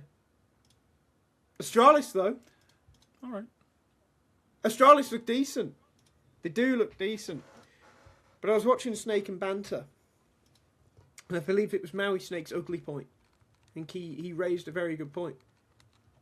Stair is like the next person to go from this team. Like, he's not good enough to be in the roles he's in. And as an extension of that, I don't really think Yabby should be on this team. And Thorin was speaking about Huxley, and maybe that's true as well. And what I'm leaning towards here is, I actually think the 100% clear way forward for Astralis now is fucking remove that Danish flag as fast as possible. Just keep going international, and you can actually be something. Because FaZe and Rio have been really solid. I really like the way they look. Like, fucking build on that, right? Are we sorry, I'm about to be incredibly uncharitable to people I am quite a fan of and honestly like and have worked with quite a bit. But are we all gone fucking crazy? Are we all just... The team is one win from a big event playoffs to kick off the year, and everyone wants to cut every single cunt with a Danish flag on this side, no matter what. Like, what do we think this... How do we think this works? Ryu and FaZe showed up, started doing the calling, playing the bitch rolls, throwing the flashes, and killing everyone? What are we talking about? They're about to be potentially in playoffs of this event. I will say, I've never been that high on Stair as the star of a team. And Yabby, I'm not particularly high on either. But continue. No, I'm not high on Stair as a star on a team. We had this conversation... I've had this conversation a dozen times, where it's like, before he was a star... awesome value, became a star, put him back into other roles. Like, I can see a Stair move being something we talk about eventually, but if this team is working as is, like at this event, they've got, what, a 116 out of Yabby. He's had it's mostly based off some pop-off maps, right? Like, he's not been consistent. But if you can get that level of output from what's supposed to be your fourth best player, you have two rocks in Ryu and FaZe just showing up. Generally map in, map out. And your calling's good, your team plays good CS, and you win matches. Why are we talking about cutting everyone? I just don't think it's a real conversation. I'll entertain the idea that you can do better for your, like, true rifle star than Stair right now. He's not played particularly well. He can be better. But I'm not considering roster moves until they actually start failing. We can't talk about how densely populated the top 20 is and how tough it is to separate yourself and remain consistent. And Na'Vi have been sent home early. Fucking Mongols have been sent home early. Paravision got knocked out by the Astralis side. FaZe already done. 3D Max, all these teams they should be trying to compete with and outperform. They are outperforming, and we're just like, yeah, but fucking... Are they going to win the major? Are they going to have an era? No, cut everyone. Like, I'm good. I'm done. Like, this is a good enough team to keep together as is for now. We'll see how the Stair situation progresses. I don't think it's a case of cutting everyone. I don't think it's what we just discussed. It's like, we could cut this guy. We could cut this guy. Well, we could cut no, but I think too. it's why? But I think it's you could cut one of them, and this team might, get noticeably better as a result of it. And that would be Stair, but I would personally then also cut Yabby because I just don't like him. I don't like him as a person. I don't want to see him succeed on a Counter-Strike team. That's a personal fucking thing. Like, fuck that guy. Yeah, genuinely fuck that guy. Straight up fuck him. But no, I do actually. My real thing is that I do agree with you. I just think, like, right now I agree with you, but 3 to 6 months, I think Maui's take will become quite true. And that's the thing with, like, people like Maui, isn't it? They try to get ahead of the curve. So, like, in 3 to 6 months, they can be the guy that retweets it, and it's like, well, I've been saying this for months, and we all try to do it to some degree. You've been trying to do it for years with young players that will end up being really good. I try to do it with hatred of FaZe Clan. We all try to do it. So yeah, I think I think it's an idea to hang on to. Yeah, I mean, look, the roster's played 20 maps together, has lost to 3 teams, beaten 5. Is a pretty budget roster for a team with no money, it seemed, for a long time. Take the fucking dubs and do victory laps. Like, I would not be even thinking about roster moves right now. This is not a conversation I'd entertain. Yeah, I think that's fair. There's a couple teams I think are worth just kind of fucking breezing through here real quick. Vitality, they're still really good. Yeah, Who would have thought? Yeah, fucking. Yeah, Who would have thought? Aurora, fuck off with your fluke shit. That's all you're getting. You are not a good team. You will not be a good team over the course of a season. But well done. You've made it to the playoffs. And you've made the event worse as a result of being in the playoffs because there are only 6 teams in it. And now you take up a fucking spot. Falcons. Can we just get the real 5th already? Can we do it? Can we stop pretending Tessas is that guy? And can we just, like, you know... Can we get your actual 5th player and start to see what you can do? Because I'm kind of sick of it now. And I don't want to harp on Spirit too much because I think G2 and MOUZ are the more interesting ones here because I know we have a nice discussion planned about MOUZ to end the show. But I did want to say Spirit I've actually been quite impressed with in their games so far. I think there's adaptations to their systems. There's a lot more flashbangs being used to support Donk. Donk is being traded a lot more when he dies first. And his opening attempts has also gone down. Largely thanks to Magic's aggression. And these are all things that I wanted to see from this version of Spirit. So I'm really happy with that. I still don't think this Spirit team can be as dominant as people might expect. A big reason of that is Zontix. I just don't think Zontix is that great. And Shiro is also struggling this year. But I do think Spirit are taking steps in the right direction. Yeah, Spirit looked pretty good. No, the whole Donk thing is interesting because, like, he has been just a weapon for them, and it's nice to see a little bit of optimization. Like, even if it isn't going to work long term, they have to revert certain things. They have to keep fiddling with it over and over again till it gets like to the right level. You needed to try other stuff to be consistent as a team. So no, I appreciate the little gameplay changes they've had. This is a better looking version of the team than the one that played obviously at Bounty from a variety of different perspectives, but just structurally how they've approached their rounds just looked a little more like how we expect it to, you know, in terms of which players are taking aggro, which players are trying to make more plays, how Magix is using himself. Like, it's just looked a little more tidy. No, I'm a big fan of this team.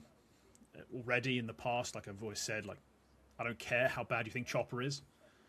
The team has got title winner, like, just written on it, just because of the talent. And the fact that this year they decided to make these radical changes, I think has served to benefit them in just a few little ways. Like, Zontix back on the roster playing very passive spots is just a better idea than having Zwei there. I concede that. It's cool. I think Zontix is a decent enough player as well. I know you've expressed some discontentment with him, and I think he has limited himself by never learning how to aim. But Jesus, like, I keep referring to this clip, but that 4K he had yesterday or the day before, where it's all body shots, and every time it looks like you could get a headshot kill, and you're like anticipating a headshot kill in this 4K highlight, and he doesn't get one. He somehow managed to make it a body shot kill. Is hilarious and stunning. But it's just him benefiting from his good positioning, his good read, his good spray. He's a lot of boring things well. So I just think they're in a good spot right now to kick on. If we get more out of Shiro, because he's been a bit quiet, especially there, they're going to be super threatening. So yeah, this is a very good version of Spirit.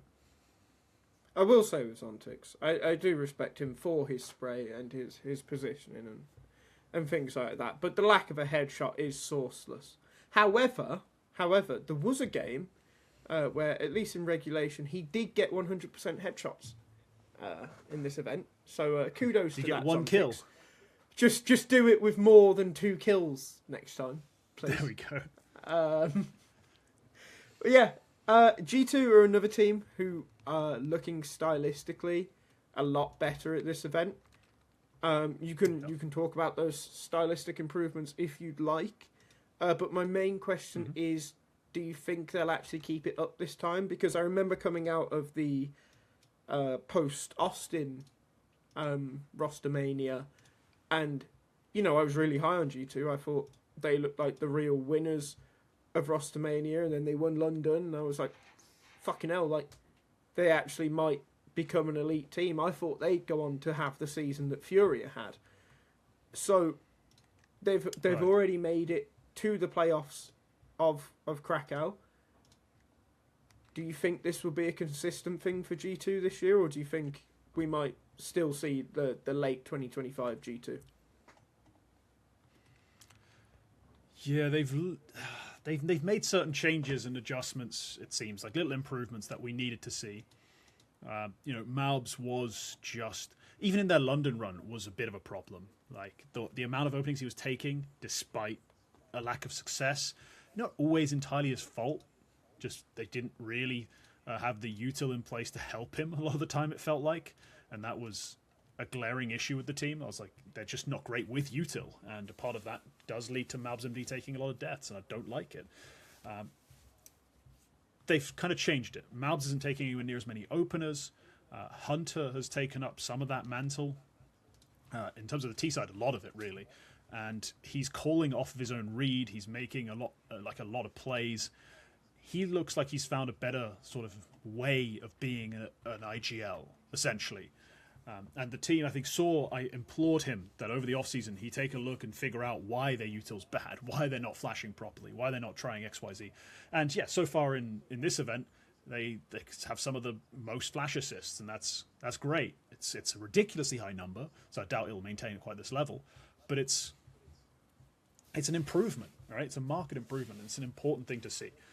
The two key issues we really had last year was those util problems on their openers, then Hunter's ability to be a good IGL.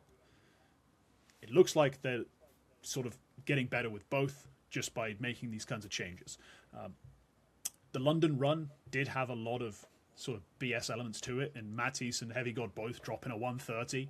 Like, that's just tough to replicate. Now, I believe in both those players as talents, and I thought they could do better than they did in the end. Obviously, they ended up disappointing us, but this is nice. This is a good start. I mean, we're not seeing quite that level out of Matisse. We've got a good Heavy God, a shockingly good Sunpius. Let's just hope they can, for a season average, at least being like sort of top 6, right? Like, it doesn't have to be that they keep having fluke performances dragging them to finals. Just be kind of top 6 and I'm happy. So, just because you said it, because this was going to be my final question on G2. Klim or Sunpius, which would you rather see on the team? Oh, right now Sunpius. Talent-wise, Klim is the talent, right? He's super talented, but Sunpius is just a sound, stable piece on this team. I don't believe in these numbers he's put up at this event so far. I don't think this is going to maintain, even vaguely. Like, he could be a 107, and I'm just fine. Just throw the flashbangs, be a consummate professional in Source system, because we've got MOUZ, Matisse, and Heavy God to try and account for. We need someone who's just normal, and that's what Sunpius is right now. I think adding Klim to this mix wouldn't help anyone. I don't think it would help at all. So I'm happy to leave him in MIBR with Linus, Venom, Zero, and Insani, and they can win all the Brazilian Cups and hopefully eventually become a real Counter-Strike team. I do feel like, on Klim, I think getting him into Europe as fast as possible would be the better thing for his growth. But if you're happy with MIBR, I know you're really big on. Well, let him cook. Or just leave him out there to just like get a feel for himself, because he's played what, G2 Ares, like he played on that team for a bit. Like, he doesn't have, I think, a clear sort of understanding of himself and what he can achieve, his potential. Like, how I don't want him just in Europe playing on random ass mixes and random ass Russian teams or whatever the hell he'd actually end up doing. And now he's on a team that's got long-term goals, is happy to let him sit in a lower tier of play, but that has LAN play and has some pressured environments, and just, yeah, let him develop a bit in that situation. And that's probably going to be fine in the long run. I don't need to rush him back into a European team. Now, if there's a team that's desperate for an AWPer and who can afford the $17 trillion buyout that MIBR probably have on him, yeah, you can take a risk on Klim. Pure talent-wise, he's as good as it gets. I just don't see the necessity for his career to be in Europe right now. Okay, so we've got one final thing to talk about, and that is MOUZ. Now, we've already had a brief discussion about this discussion, and I feel like, yes, you know, maybe we got off on the wrong foot in that discussion. I need you to understand something. I'm a big defender of MOUZ. When everyone else says they're auraless, I say that makes you a fucking idiot. When everyone says that they're chokers, I tell them to look at the team they have and realise that being in the top 4 of every event is actually pretty fucking commendable. But there's a limitation to that, because I also see the world where MOUZ can go on and actually start winning these events. And I think that would require some changes. And it seems, thanks to the take of the week that you have so kindly provided us with, that Liquid Sucks 1343 on HLTV also agrees with this, because he said, 0 changes into 2026, still rocking with this Brolan IGL project that should have ended months ago. I already know this bum-ass team is ready to turn in the third place decider match. So, yeah, give me your initial reaction to this, and you know we'll have a look at some of the responses as well, because some of them, in my opinion, are fucking mental. So yeah, just as a start, the idea that the Brolan IGL project has failed, like, essentially is what you'd say if you think this should have ended months ago. You think that it's failed. It hasn't. It has very much succeeded, considering what did they do prior to Brolan IGL?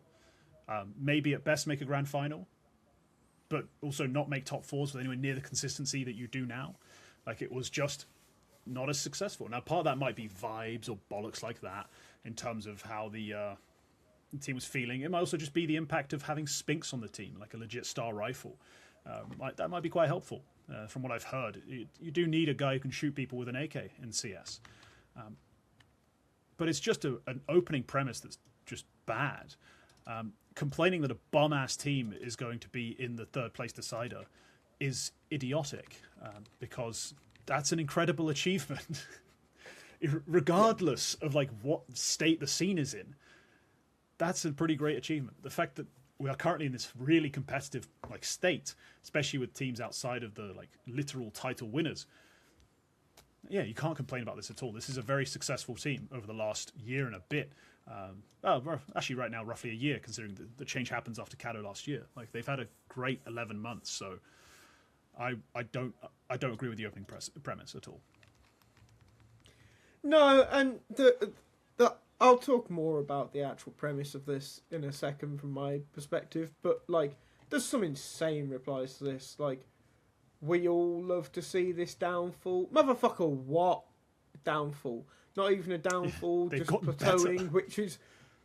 plateauing, which really is even worse. Like, what are you talking about? Their plateau is like the second best team over the course of a year. Like, fuck you. No team other than Vitality had the consistency of MOUZ last year. Fuck you. Got Zelek sitting in the academy, just bring him up. Changes are needed, clearly. Might as well take the risk. No! If you're in MOUZ's position, the risk is not what you take.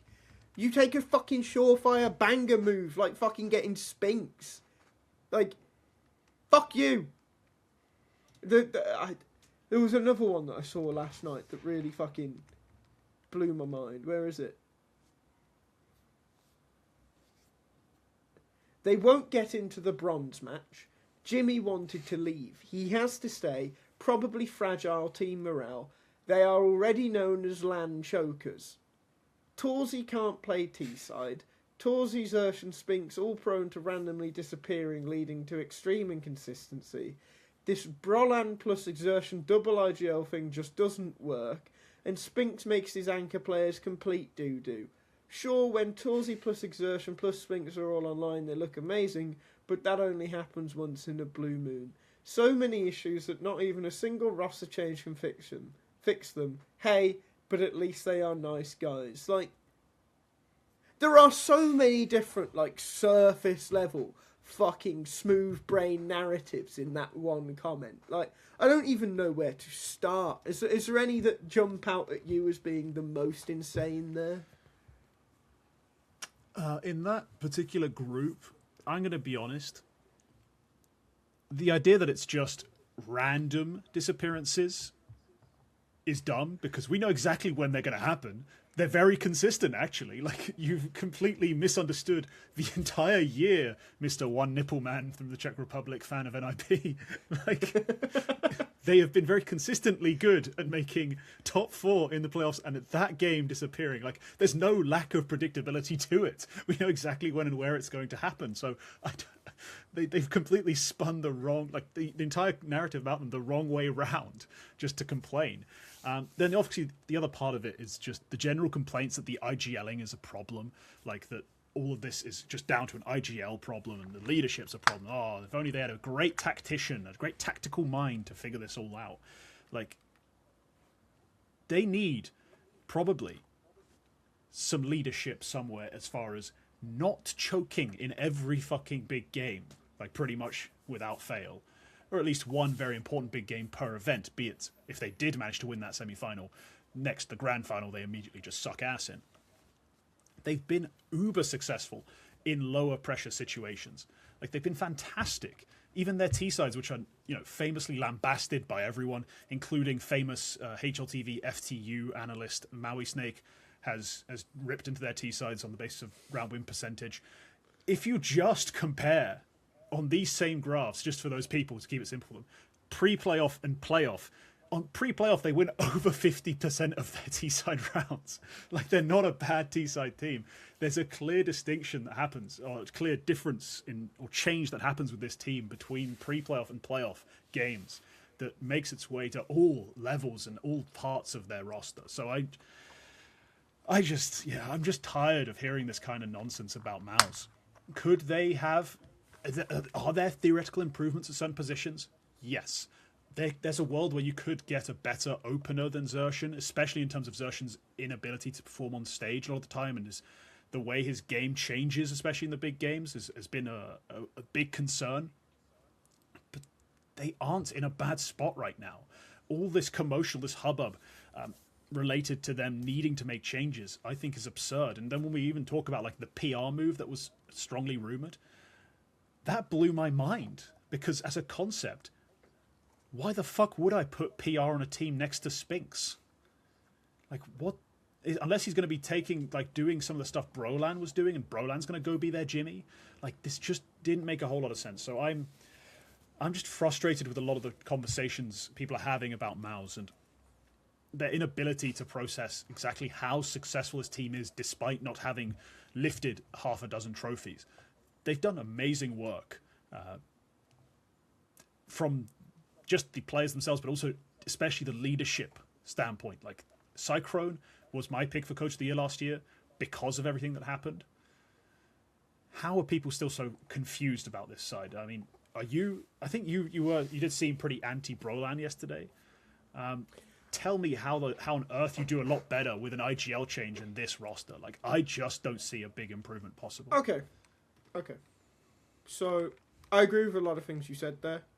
One of the biggest things I disagree with Elliot, the former host of this podcast, about is he would just call MOUZ bad, and it's like, you're not bad if you make the top 4 of every fucking event you attend. Oh, but they don't win them. Fuck you. They lose to fucking Vitality. Fuck you. This is literally the best team of all time. Fuck you. Beyond that, the T-side point, I think there is something to be said about the difference in level of opponent between pre-playoffs and playoffs. I do think that is... There always is, yeah. It's something. But it's something I've argued with in terms of Sphinx's stats. When it came to, like, top 20s at the end of the year, I was like... People were, like, trying to knock him down for his playoff numbers, and I was like... I did the comparison with Senzu. I was like, Senzu barely played Vitality, buffed his numbers playing bums at shitty events. Like, on the surface, yes, the numbers lower, but yes, he did face a lot of very good sides and played Vitality more than anyone else in the world. Yeah.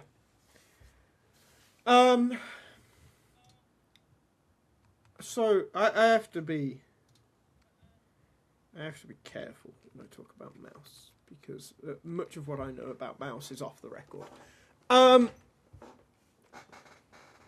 The thing with MOUZ, and you've highlighted Cyclone as Coach of the Year, and I agree. Cyclone was the best coach of last year. Now, Cyclone is a coach who is doing more than most other coaches in Counter-Strike. Maybe even more than Blade. But it's probably only Blade, based on everything I know about Counter-Strike teams right now, from things I've heard and things I've read. I think Cyclone and Blade are a cut above every other coach out there. And okay. Based on a continuation of these things, it's why I'm not so high on Sui. It's why I'm also not so high on Brolan. And that leads to, like, for me, while I agree with everything you've said about MOUZ being so good, I think when you're this close to potential greatness, and you have been this close to potential greatness, like, what dickhead number one on HLTV said about plateauing is to some degree true. They have plateaued. This team will not get better than they are right now. They won't. And I don't think, by the way, that fucking PR is a magic fucking fix to that. I think PR, at absolute best, is a side grade on Jimmy. And I don't think he becomes more than that. But I do think there are pieces you can get an upgrade. I know earlier I said fuck Passion UA, but I wanted to see JT get a better opportunity for a while. I'm not even fully convinced on him, but I've wanted to see it. I think Crizzen, personally, I don't know why they didn't just go for Crizzen before fucking Heroic did. And then I think, after that, if you're not going to have Jimmy, is PR the right move, or can you maybe get a better player there? Like one person I spoke about yesterday, because I think he would really help the vibes of the team as well, and I think he would help with some of these playoffs problems, is JL. I actually do think, like, both in and out the server, JL would be a benefit to MOUZ. It's another team I wouldn't call for Senzu on, and outside of JL, or JT, and if you don't get JT, maybe you just try Exertion calling on both sides, which, by the way, in regards to that double IGL thing, a lot of teams have double IGL because the rotators on CT make a lot of calls. Fuck you, idiot. I don't know. I feel like JT or JL or both, it is just maybe like you're at a point as MOUZ that you kind of just have to try something if you do want to start lifting trophies, because this team won't consistently lift a trophy. If they do lift a trophy, it's because they've not seen Vitality on the way, or just there's been some other results that have helped them out in getting to the final, and who they then face in the final. Yeah, I can see the... Okay. When I was violently offended by your JL talk yesterday, as our chat log will prove, it was because I believed the implication to be he comes in for Brolan and becomes the IGL, which... Oh God, no! Jesus Christ, no! No.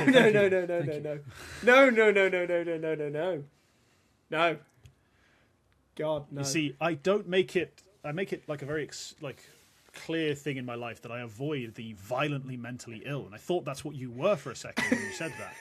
Like, I thought my life was in danger the next time we ever spoke in person, so I was like, okay, maybe he is violently insane, and I can't associate anymore. But okay, if you wanted him in for Jimmy, the vibes thing is the big part of that, because as far as playing those roles magically better, I don't think he necessarily will. But I don't think you need a whole lot out of those roles right now with how they're built and how they're playing. I do think you need someone who can sit on stage and not shit his pants and help everyone else not to as well. And JL, for all his faults, has always been a fantastic vibes guy on teams. So, not the worst idea. I mean, he's already stealing all our desk gigs anyway, so why not put him back on a team so we can get a chance or a look in at a real event one day? I'm okay with this. Okay. Well, I've won you round on that one. So you've honed in on the idea of JL for Jimmy. What about if that doesn't change? I don't see really. What about if you? But what about if you still see this thing of their T-side pre-playoff to playoff win rates? Would you consider cutting Brolan for someone that isn't going to? You know, he's going to put more into the system himself, like with Na'Vi going from fucking. I'm going to ignore the fact Electronic has ever IGL'd because it still hurts my soul. But, like, this idea of Blade going from Boomich to Alexi B. Like, someone who actually will want a say in his own system and not just be a puppet. Like, do you think that would be a good change for MOUZ?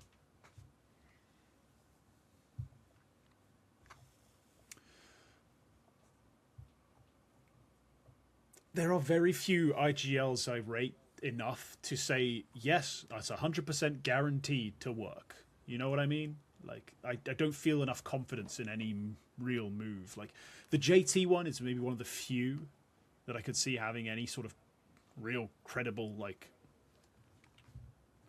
potential. But he's kind of... The other problem with him is always, like, he's basically attached himself to TC intentionally several times. That's why I think they end up with the Passion org. So the possibility of it happening is slim, and everyone else that you could throw at me. I like Krizen as an option in the future, as a tier 2 to tier 1.5 IGL right now, who in future becomes a tier 1 leader. But I don't see him as a leader of a team that famously shits themselves on stage. I don't think adding a little boy, no offense, Krizen lad, but you're still a little boy to me. I don't think that helps. So I think there's a limited window or limited scope for that idea to work. Very limited. And it involves a very select few names. Maybe if Na'Vi go crazy and cut Alexi for Senzu, we can have a chat. But I don't feel like this is a very fruitful direction to go in. Like this, it's just not enough options. And you definitely wouldn't want to see just 2 firepower options come in and Exertion take over IGLing.